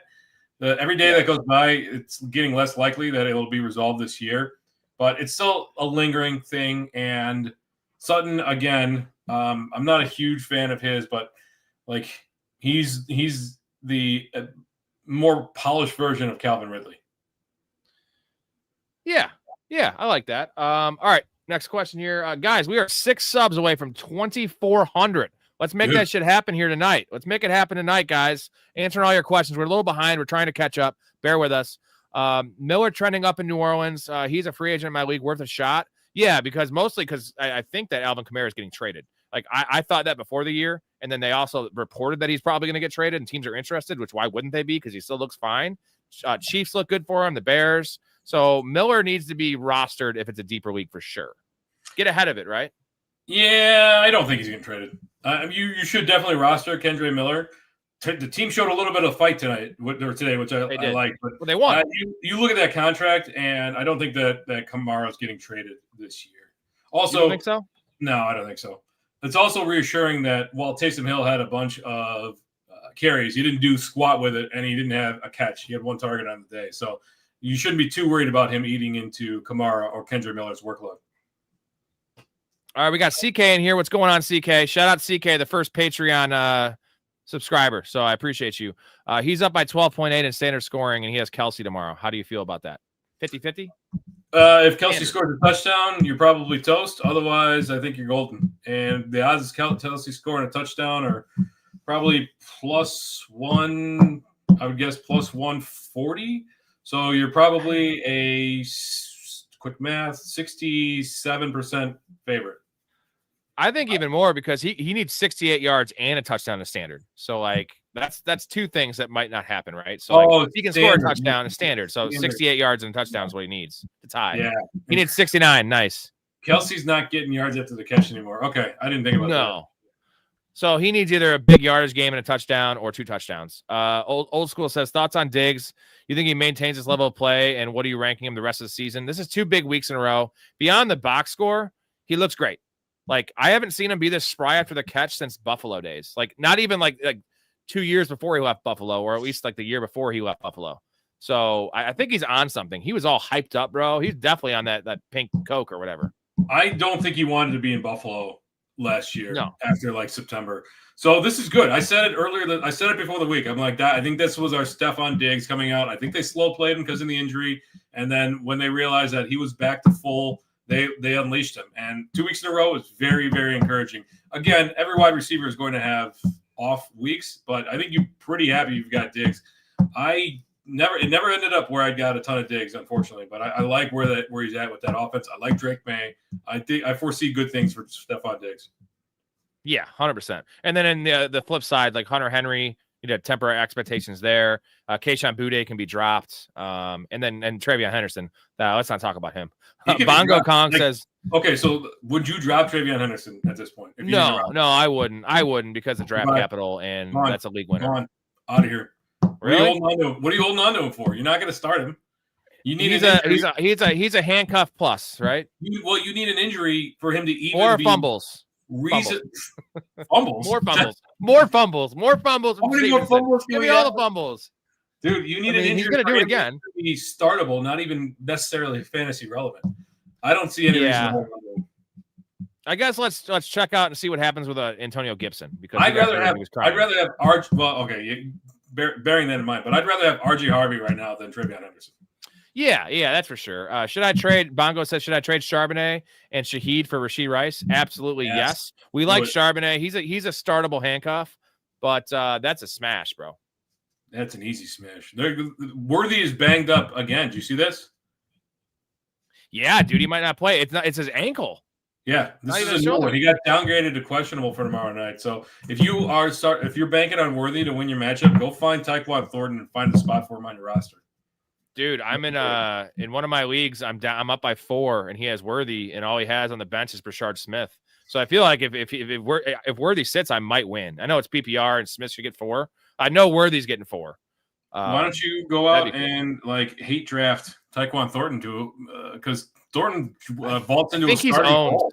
I think he's owned. I'm 3-1, so I'm not looking to drop LG for that. You know what I mean? I feel like that it's a tough one. So I will say, hey, sorry, I'm 5-0 in my $500 league. That's pretty good. I'm in a league. I'm up by 4. I've got Brenton Strange yet to go. He's got Xavier Worthy. Tyquan Thornton's on the waiver wire, but here's my bench: Jordan Mason, Drake London, Rashad White, Rico Dowdle, Ja'Cory Cross-Merritt, and Lamb on IR. I can't drop any of those guys. Well, what you could do, it would be funny, was drop Strange, and go tight endless, and just say, "Fuck it, I'm going to block you." But I wouldn't do that because that's because that's your best option. I know, but he could random Chiefs Noah Gray. Juju. He get Juju. Or Juju, yeah. I should drop my whole bench and just pick up all the Chiefs wide receivers. Literally everybody that can catch this. 50 makes a great comment. He said it wasn't even DeMarcado's fuck up that changed the momentum. It was Kyler's helmet fumble. You see that? Yeah, where he wasn't paying attention? Bro, and for me, I have starting Ryland everywhere, and they just could not get a field goal for the guy because they're turning the ball over in the red zone. That was a 3rd and fucking 12. And I was like, okay, I'll get my 4 points here. And I needed those points. And Kyler just sucks. He just sucks. Beyond that, his mentality sucks. That guy's just a fucking loser, bro. I hate him. We got people in our company that work in Arizona, and I cannot wait to see the company chat tomorrow. Yeah, it's gonna be a wild. Who do you trust more the rest of the season, McLaurin, Diggs, or Higgins? It's probably not Higgins. It's Diggs. Think so?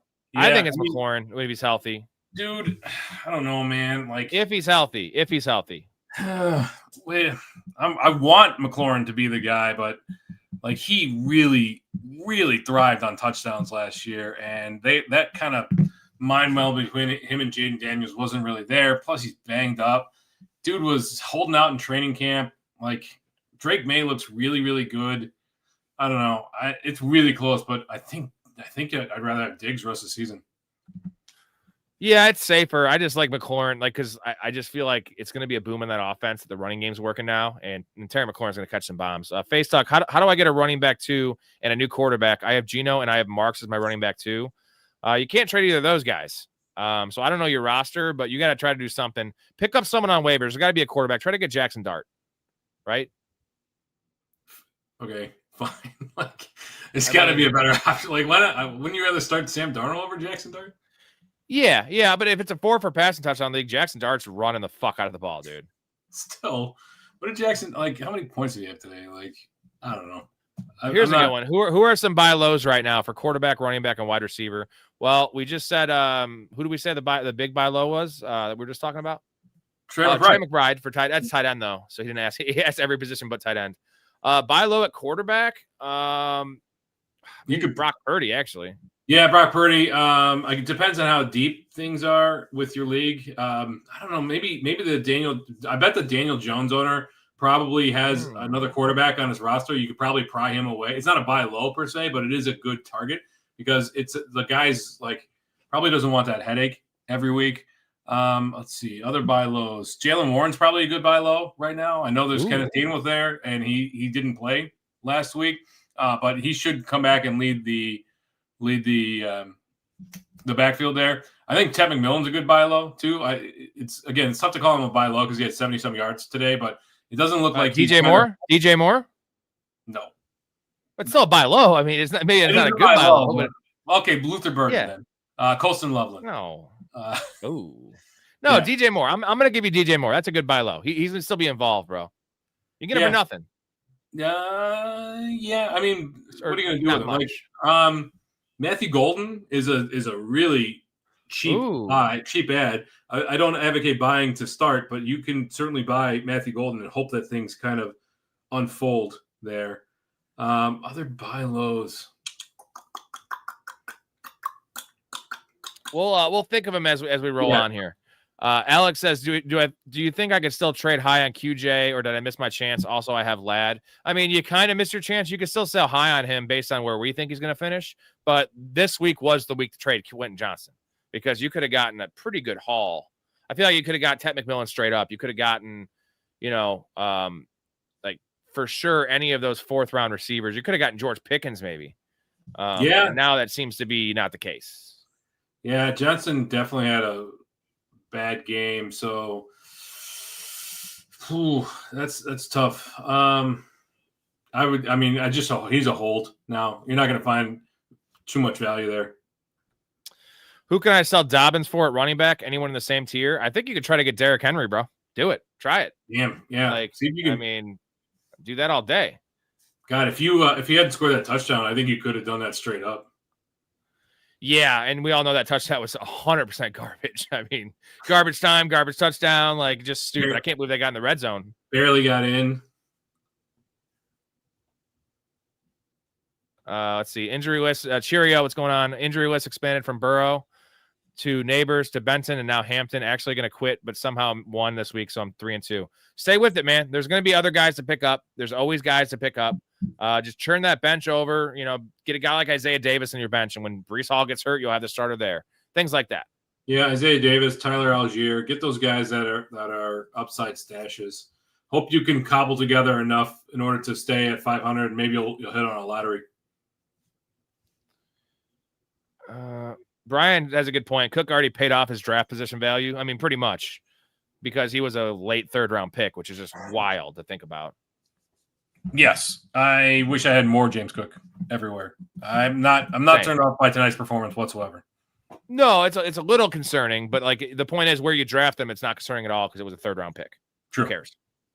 Still not like a 0. You know what I mean? Yes. I mean, is it crazy to have Diggs over Rasheed Rice? I think it's crazy to have that. I know he's the number 1 option there, but give me Mahomes number 1 option. I know there's more mouths to feed there. Patrick Mahomes, Drake May, not close to me. I don't think it's crazy whatsoever. We don't know what Rasheed Rice is going to be, what his role is going to be, what Xavier Worthy is going to do since he's been evolving in that offense. I don't know. I don't think it's crazy whatsoever. Rasheed Rice is the mystery box right now, right? Like you've got a really solid Honda Accord in Stefon Diggs. And it's a good value, right? It's a good value. Yeah, they're kind of fast too. He could be a Ferrari, or he could be a Geo Metro. Why is everyone talking about Jalen Coker? Because I know we mentioned him a lot. Their offense is trash, but Jalen Coker's a nice player, and he's going to just fit right into that Adam Thielen role, which has been valuable with Bryce Young. And Xavier Leggett's been nothing. He did have a touchdown today, but Xavier Leggett's an afterthought. That's why we're talking about Jalen Coker. Looked halfway decent today, so he did actually look halfway decent. Exciting. Jalen Coker is probably the first guy that gets cut when you need space for pickups or roster moves or bench bye week fill-ins. Yeah, Brian says QJ did the same early season superstar Lions last year, right? Similar, not as consistent. He had a 2 touchdown game and he had 3 touchdowns the first 5 weeks or first 4 weeks, but he had a couple like 2 for 12s in there. Which this year, take away this game, he has not done that at all.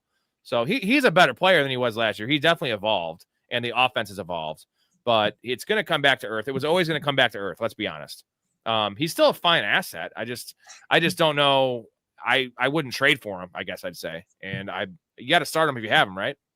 Yes, I think you can continue to start him with relative confidence. I'm trying to pull up what he did last year and see. I don't think it was anything quite this drastic. He had 2 touchdowns week 1, I think, or at least 1. He had a 2 touchdown game in there.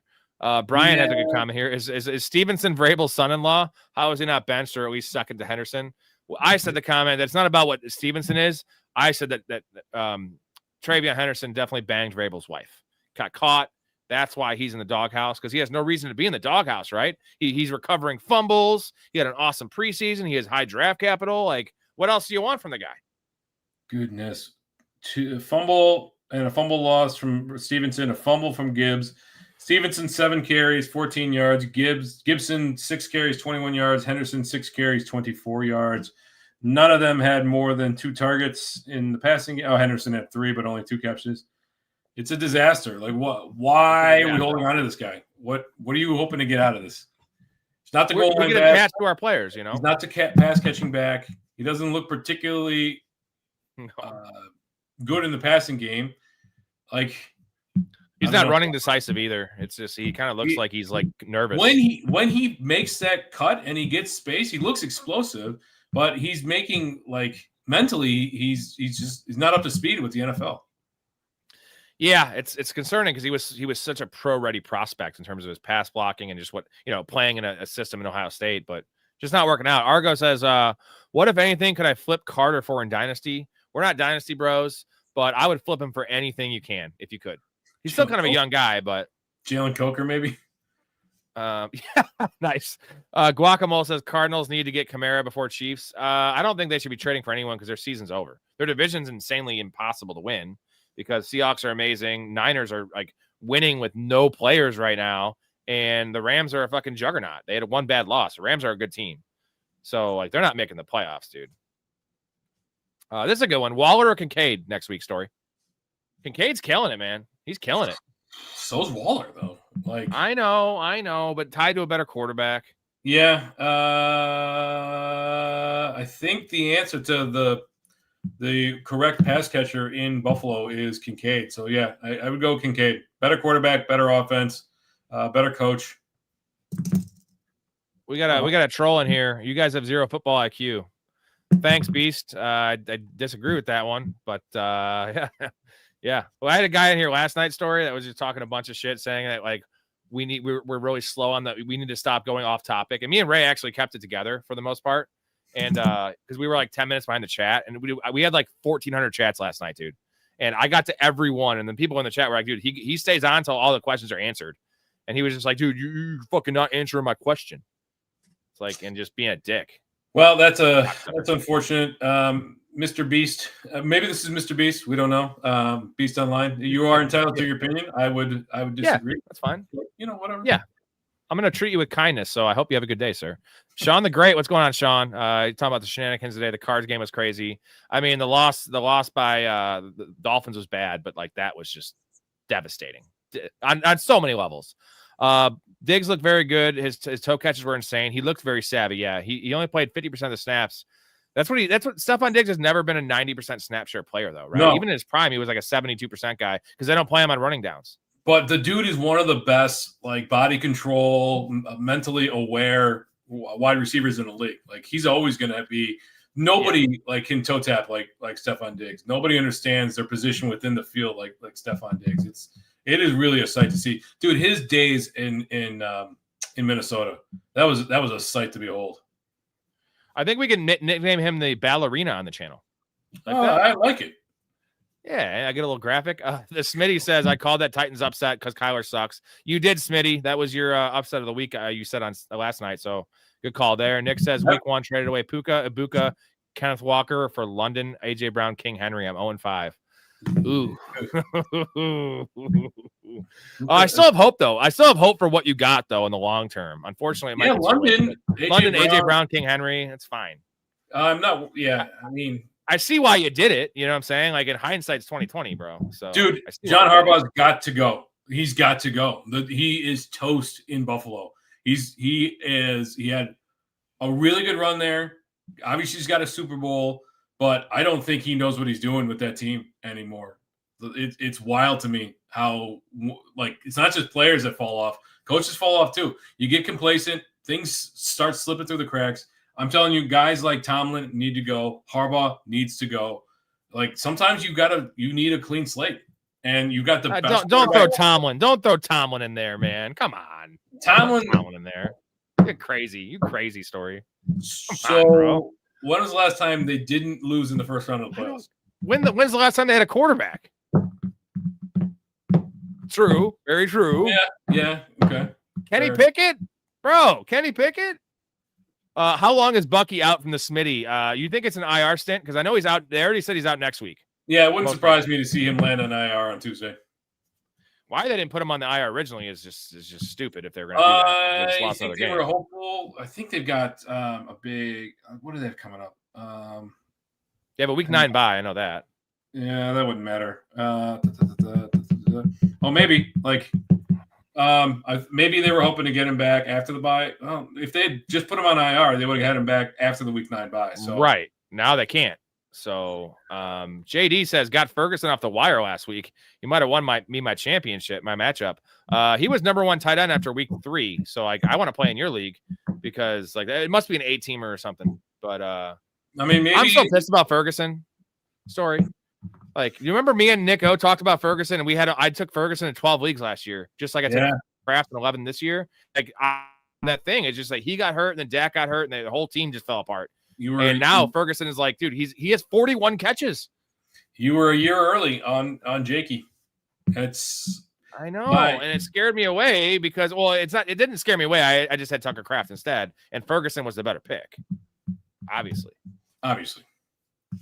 And it's hard to say that because Tucker Kraft's my brother, my friend, my lover, and my buddy. So DJ Moore could help the Giants out. Rest of the season, Ferguson or Tucker Kraft? Still Tucker Kraft, right? In a full PPR, probably Ferguson, man. But in a half PPR, give me Kraft for the touchdowns. Even though Ferg got 2 touchdowns today.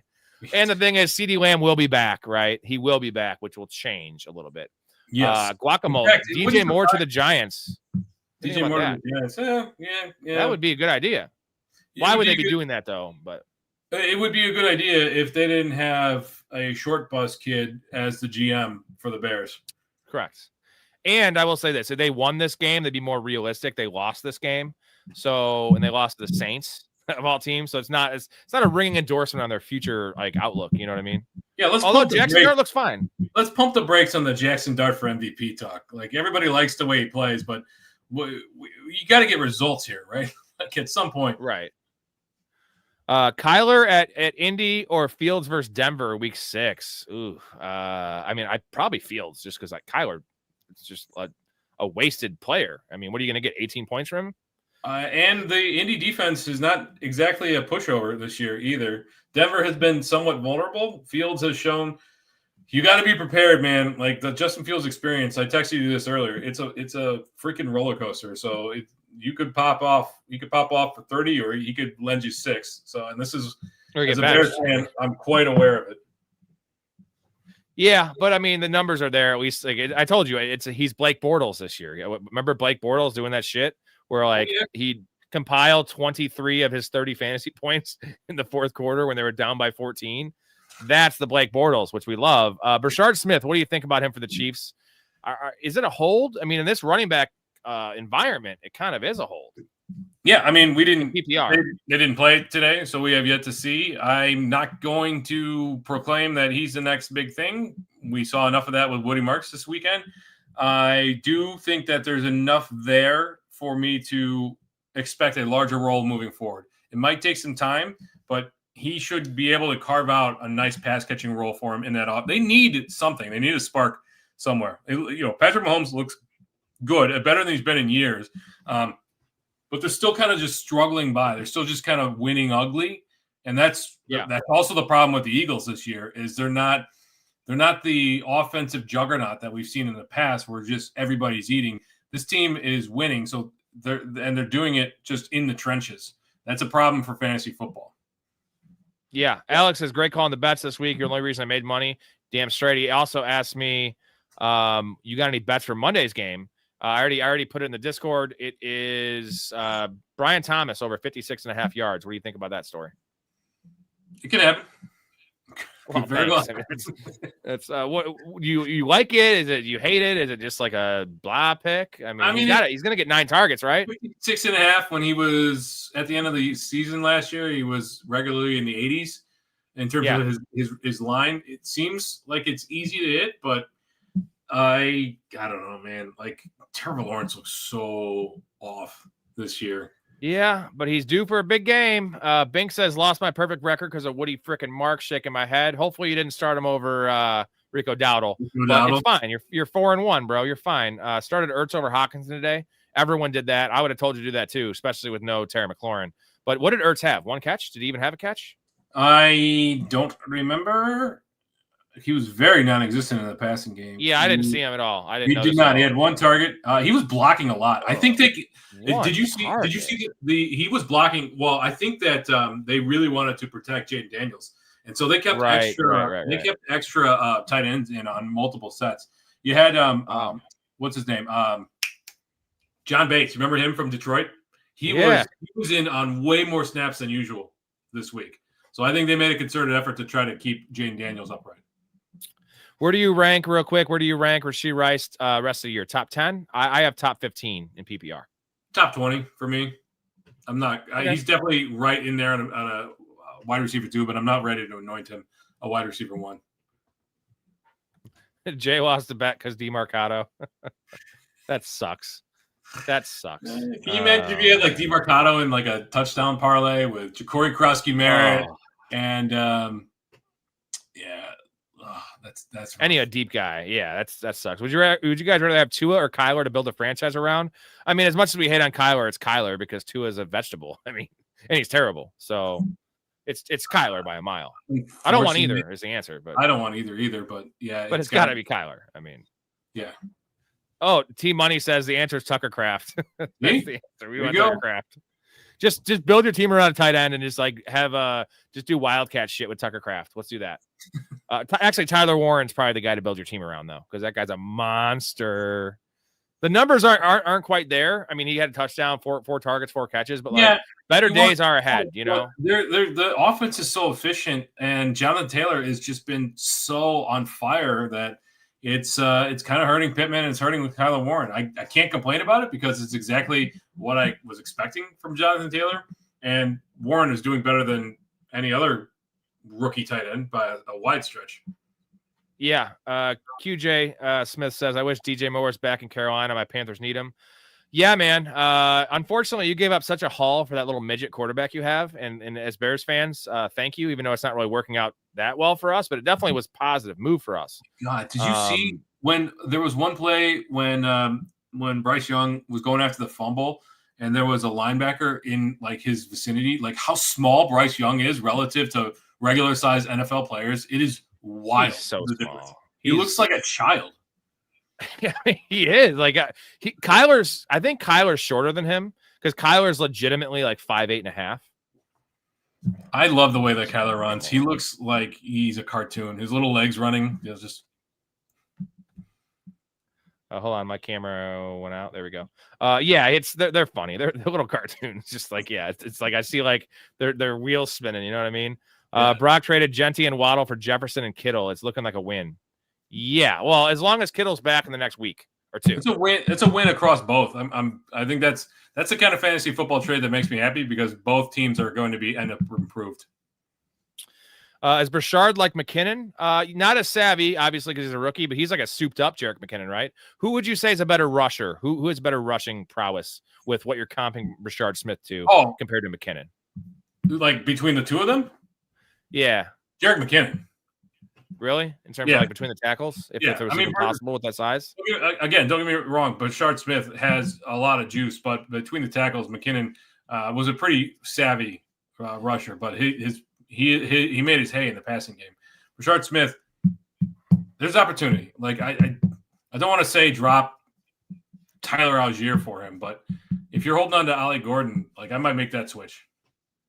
Yeah, QJ, we kind of went over thoughts on Bryce Young. Are you out on Bryce Young, or you think there's hope that he could be a starting quarterback in the NFL? Like, or not between a starting quarterback and a franchise quarterback, because he was the number 1 overall pick. No, not a franchise quarterback anymore. We've got a large enough sample size. I think that he'll be in the league for another 10 years, and he'll float around, and he'll be a journeyman, and kind of like a Marcus Mariota, where he'll land places and he'll start in times, but in terms of a franchise quarterback, it's over. Rico, QJ started Rico in 3 of his leagues today. Rico's the fucking shit. What a badass start. What a badass player he is. Just traded QJ, Meyers, and Hendo for London and Rashad White. He has Bucky, and his win-loss is 3-2. He's got so you traded QJ, Meyers, and Hendo for London and Rashad White. I like that trade because you needed a handcuff. And yeah, although I think Meyers has some nice outlook. Meyers could be a buy low. With Brock Bowers' injury, I don't care how bad. I know, like, Geno sucks, but he's going to get a lot of targets, right? He should. He should. Nobody else on that team is getting targets. Let's. I mean, what did Trey Tucker do today? 60 yards or something like that? Yeah, but Thornton's not even seeing the field. So, sorry, counselor.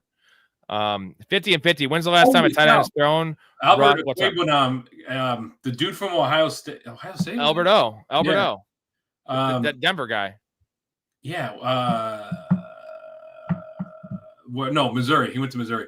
I didn't realize that he was getting looks today. Yeah, I mean, that's how bad it is there. I mean, they're missing their top 2 tight ends.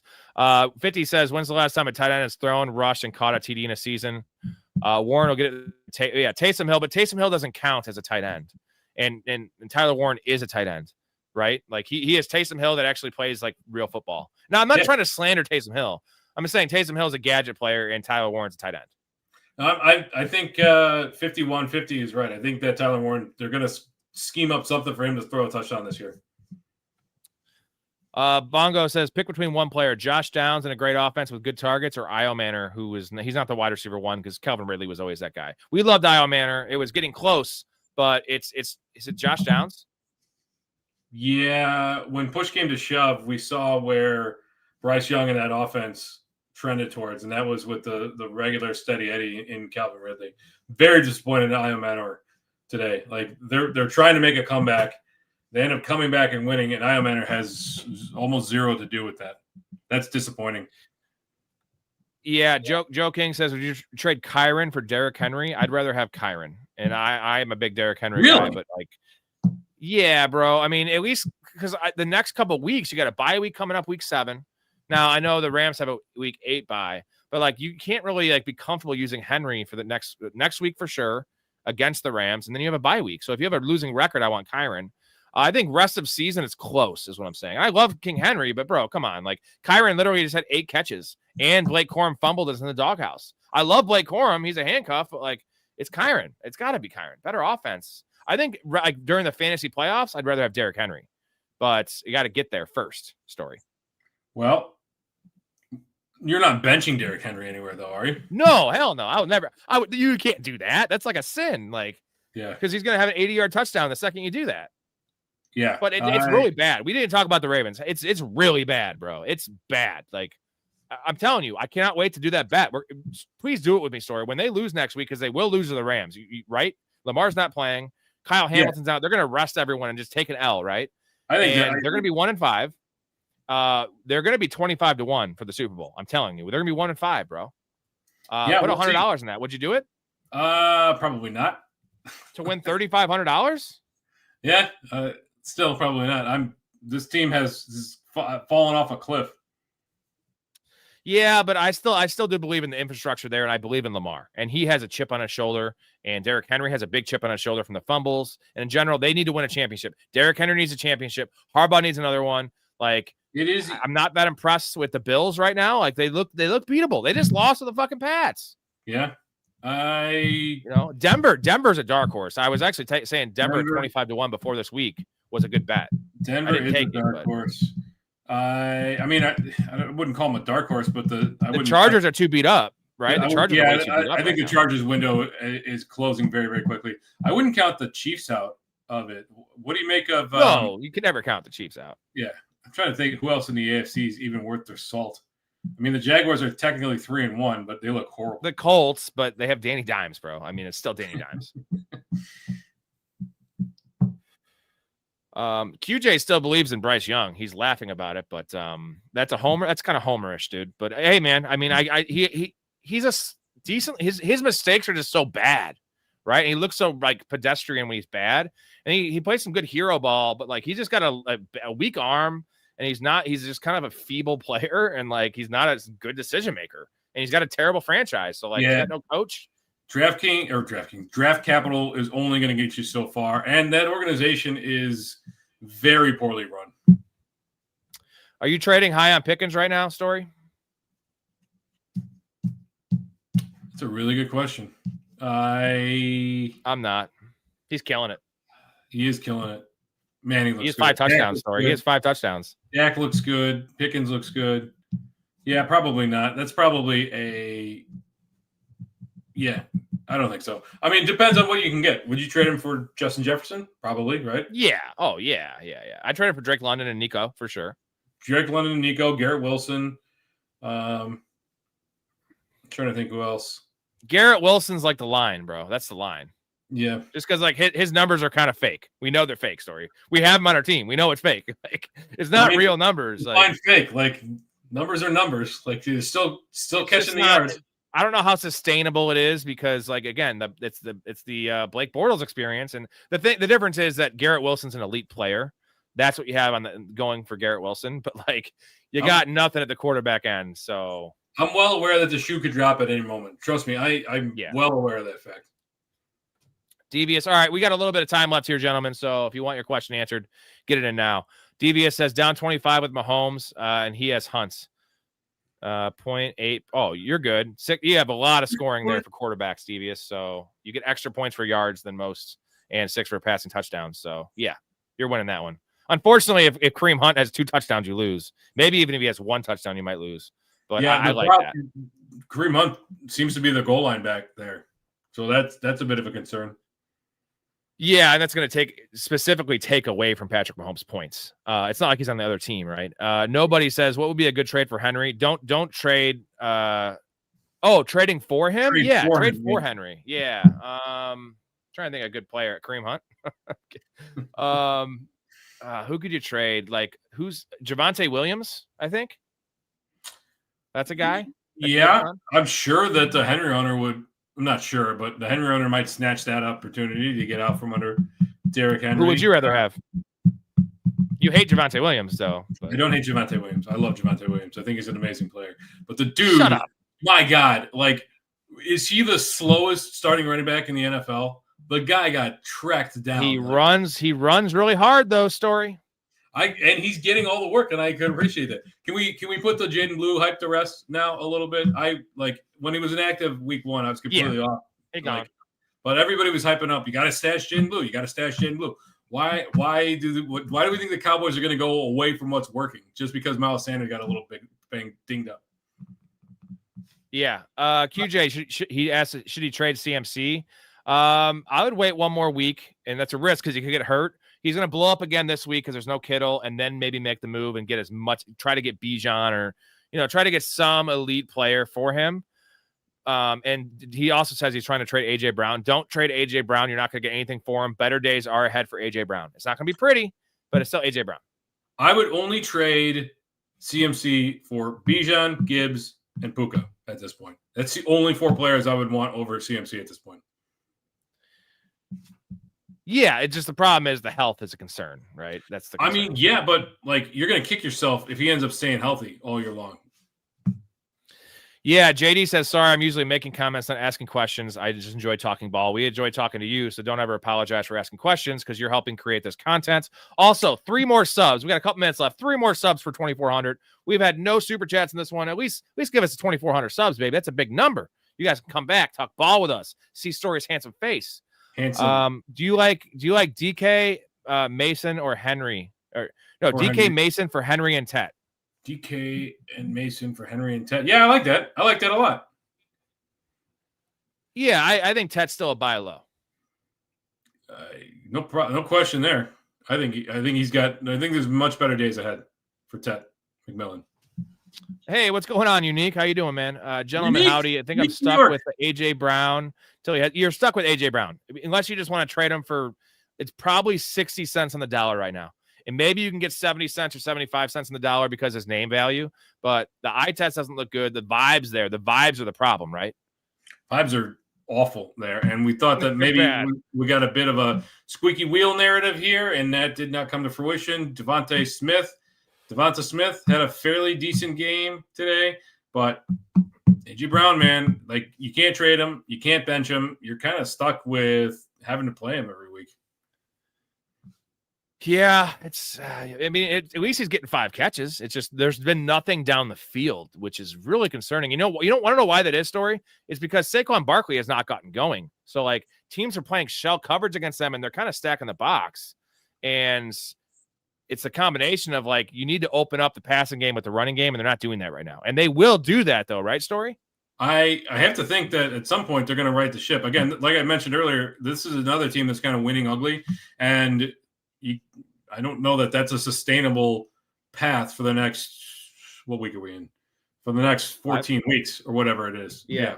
13 weeks. weeks. I was looking back at our 5 player prop bets, season long ones, and a couple in particular. I had George Pickens 5.5 touchdowns. He already has 5. That was even money. And then you had Saquon under 1,450 rushing yards. And that seemed like crazy, right? Because it's like if he stayed healthy, there's no way he's going to go under that. He's not going over that if he's played 17 games, it appears. He might still be able to get there, but it doesn't seem likely. How's my Tua under looking? Very good. Very, very, very good. Unfortunately, you had Cam Ward's over. Yeah. But that could still hit. Hey, after today, that could still hit, baby. Yeah, we'll see. I'm happy Cam Ward got his first NFL win today. I'm very happy for him. Yeah, I think we're looking, we barring health, and you have a couple unders, we might go like 8 and 10 on those. Unders are. Because I have one, and I have some good ones. I have Tucker Kraft in there. I have Justin Fields rushing yards, 650. He's got to stay healthy. He smashes that one. So Tua under. The Unique says Ashton Genty over. That needs a little help. That looks okay. Yeah, that one looks okay. Yeah, we're gonna go over some of this stuff. Maybe tomorrow night we can go over our PPs and stuff, and just kind of not mid-season. It seems like mid-season, doesn't it? Just kind of evaluate where we're at.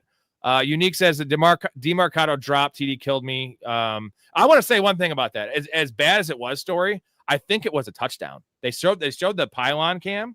I think it was a touchdown. I think they punished him for being a fucking knucklehead. Now, I think he had it. They called that a touchdown on the field, right?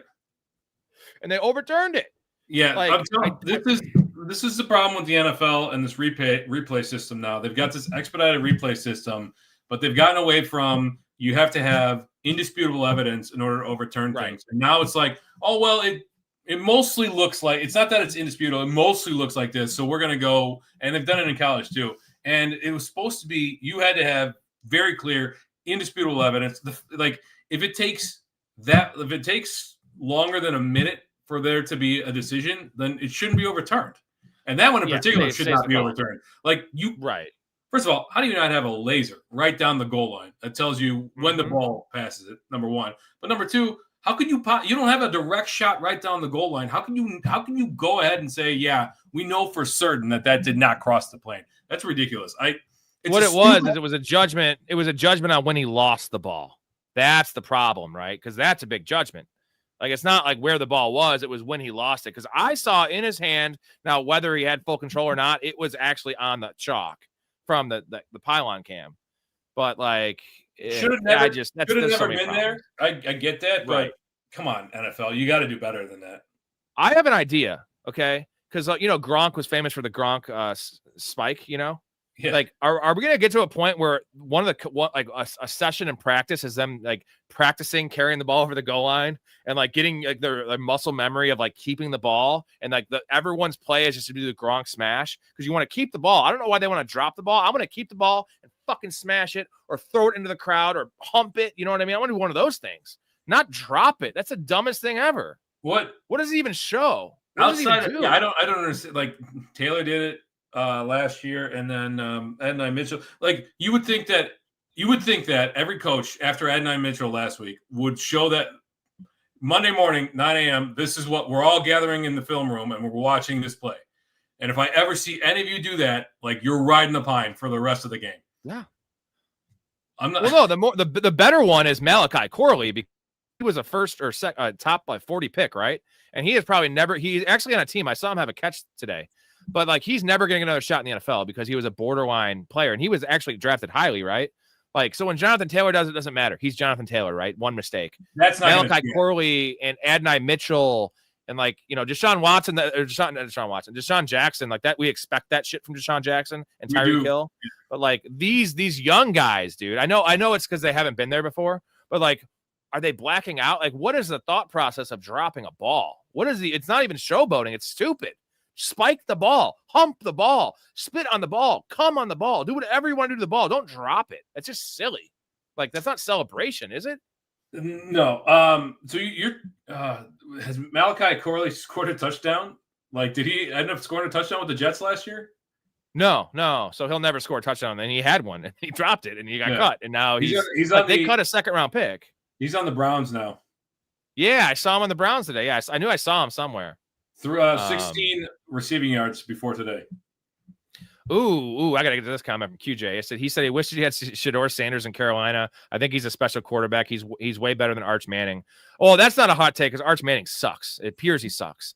But I don't think Shedeur Sanders is very good. We were sold a bill of goods with Arch Manning, Garrett Nussmeier, Lenora Sellers, Cade Klubnik this year, and they all look really bad. Cade, yeah, but Arch looks just bad.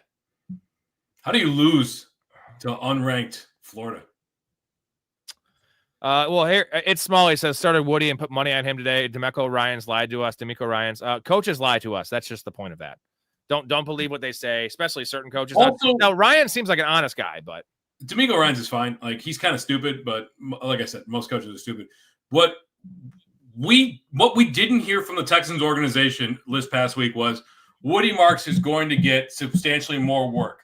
It was along the lines of we liked what we saw, and we're going to see how the game unfolds in the coming weeks, and we're going to potentially work him in more. That's when you go back and read the tea leaves. That's kind of the crux of what the organization was saying.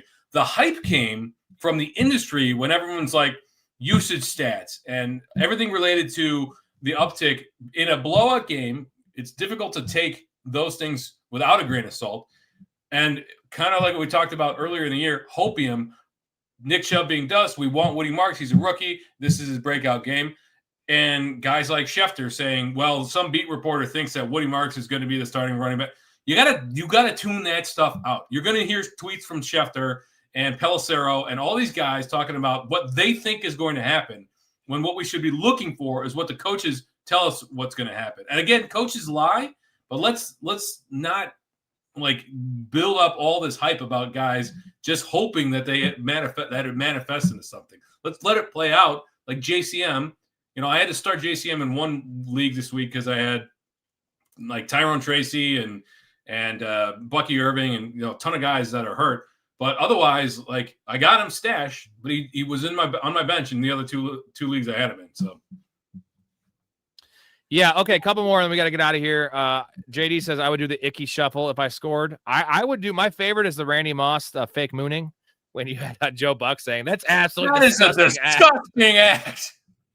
That's why I don't like Joe. Like I like Joe Buck, but like that alone, like how appalled he was by something that was just funny, or like he's also a guy probably got pissed about was it T.O. having the marker in his fucking shoe or the cell phone. Like, that shit's cool, bro. I want props. Like, that's wrestling shit. A video of like a Pee-wee age Christian McCaffrey who did the TO celebration when he scored a touchdown in Pee-wee football. That's awesome. No, I didn't see that. Yeah, I'll send it to you. You should go watch Jonathan Gannon's press conference before you go to bed. It's actually really funny, bro. Alex says last couple. Do it. If Chuba is out again, would you start Rico or Ladd? It's Rico. Rico. Easy Rico. Uncle Rico, baby. AB says, is Rachaad White a start versus 49ers next week? 100%. As long as Buck is out. Little did Buck know Packers fans would moon Moss when they play at Lambeau. I mean, dude, mooning is a tradition unlike any other, right? Like, you have like when you drive past a truck and you're supposed to do the horn thing, like mooning someone in a car is also a tradition. I do that all the time. I still do that. I don't do it anymore, but we've all mooned somebody. I do. Yeah, I moon. I show my butthole, whatever. I don't think I could get my pants down in a car without like straining, like pulling a hamstring or something. Long Wong Dong says, bro, go to sleep. I don't sleep. I'm on here all the fucking time, enjoying myself with you fine people. Last one, Alfred. Speaking of the Texans, any chance Mixon sees the field? No, Mixon's gone. He gone. And so that's part of the boom. There was a report that came out earlier this week about his status, and the report was basically we have no report, and that is basically the nail in the coffin for Joe Mixon this year. So I'm excited. I'm hoping that Woody Marks works himself into a bigger role, but I'm just going to leave it at this. Let's temper our expectations. Yeah. All right, gentlemen. It was awesome. If you haven't subscribed, and I'll be on here tomorrow night with Storey, most likely at like 10:30 Central Time. We're usually these shows pretty late, not this late, but we'll be on at least. I'll be on every single night. I have awesome guests, just like Michael Storey here. It was awesome. We need 3 more subs for 2,400. Hopefully we can get that here before the show ends. And when you're done with the stream here, do that. Also, the Patreon is in the description. If you want to get in this community, the Discord, a lot of good perks, man. Play fantasy with us. Free merchandise giveaway. I'm getting new hats. Bunch of good stuff. Access to me and Storey 24/7, at least me 24/7. Storey helps out. We appreciate you guys. And yeah, that's going to be it for us. So later, y'all. Thanks very much. Subscribe. Thank you, Storey. Please do. Everyone here, stay positive, respect each other, love your life. This is a good show. We appreciate you. I appreciate Storey. So we'll see you next time tomorrow night, 10:30.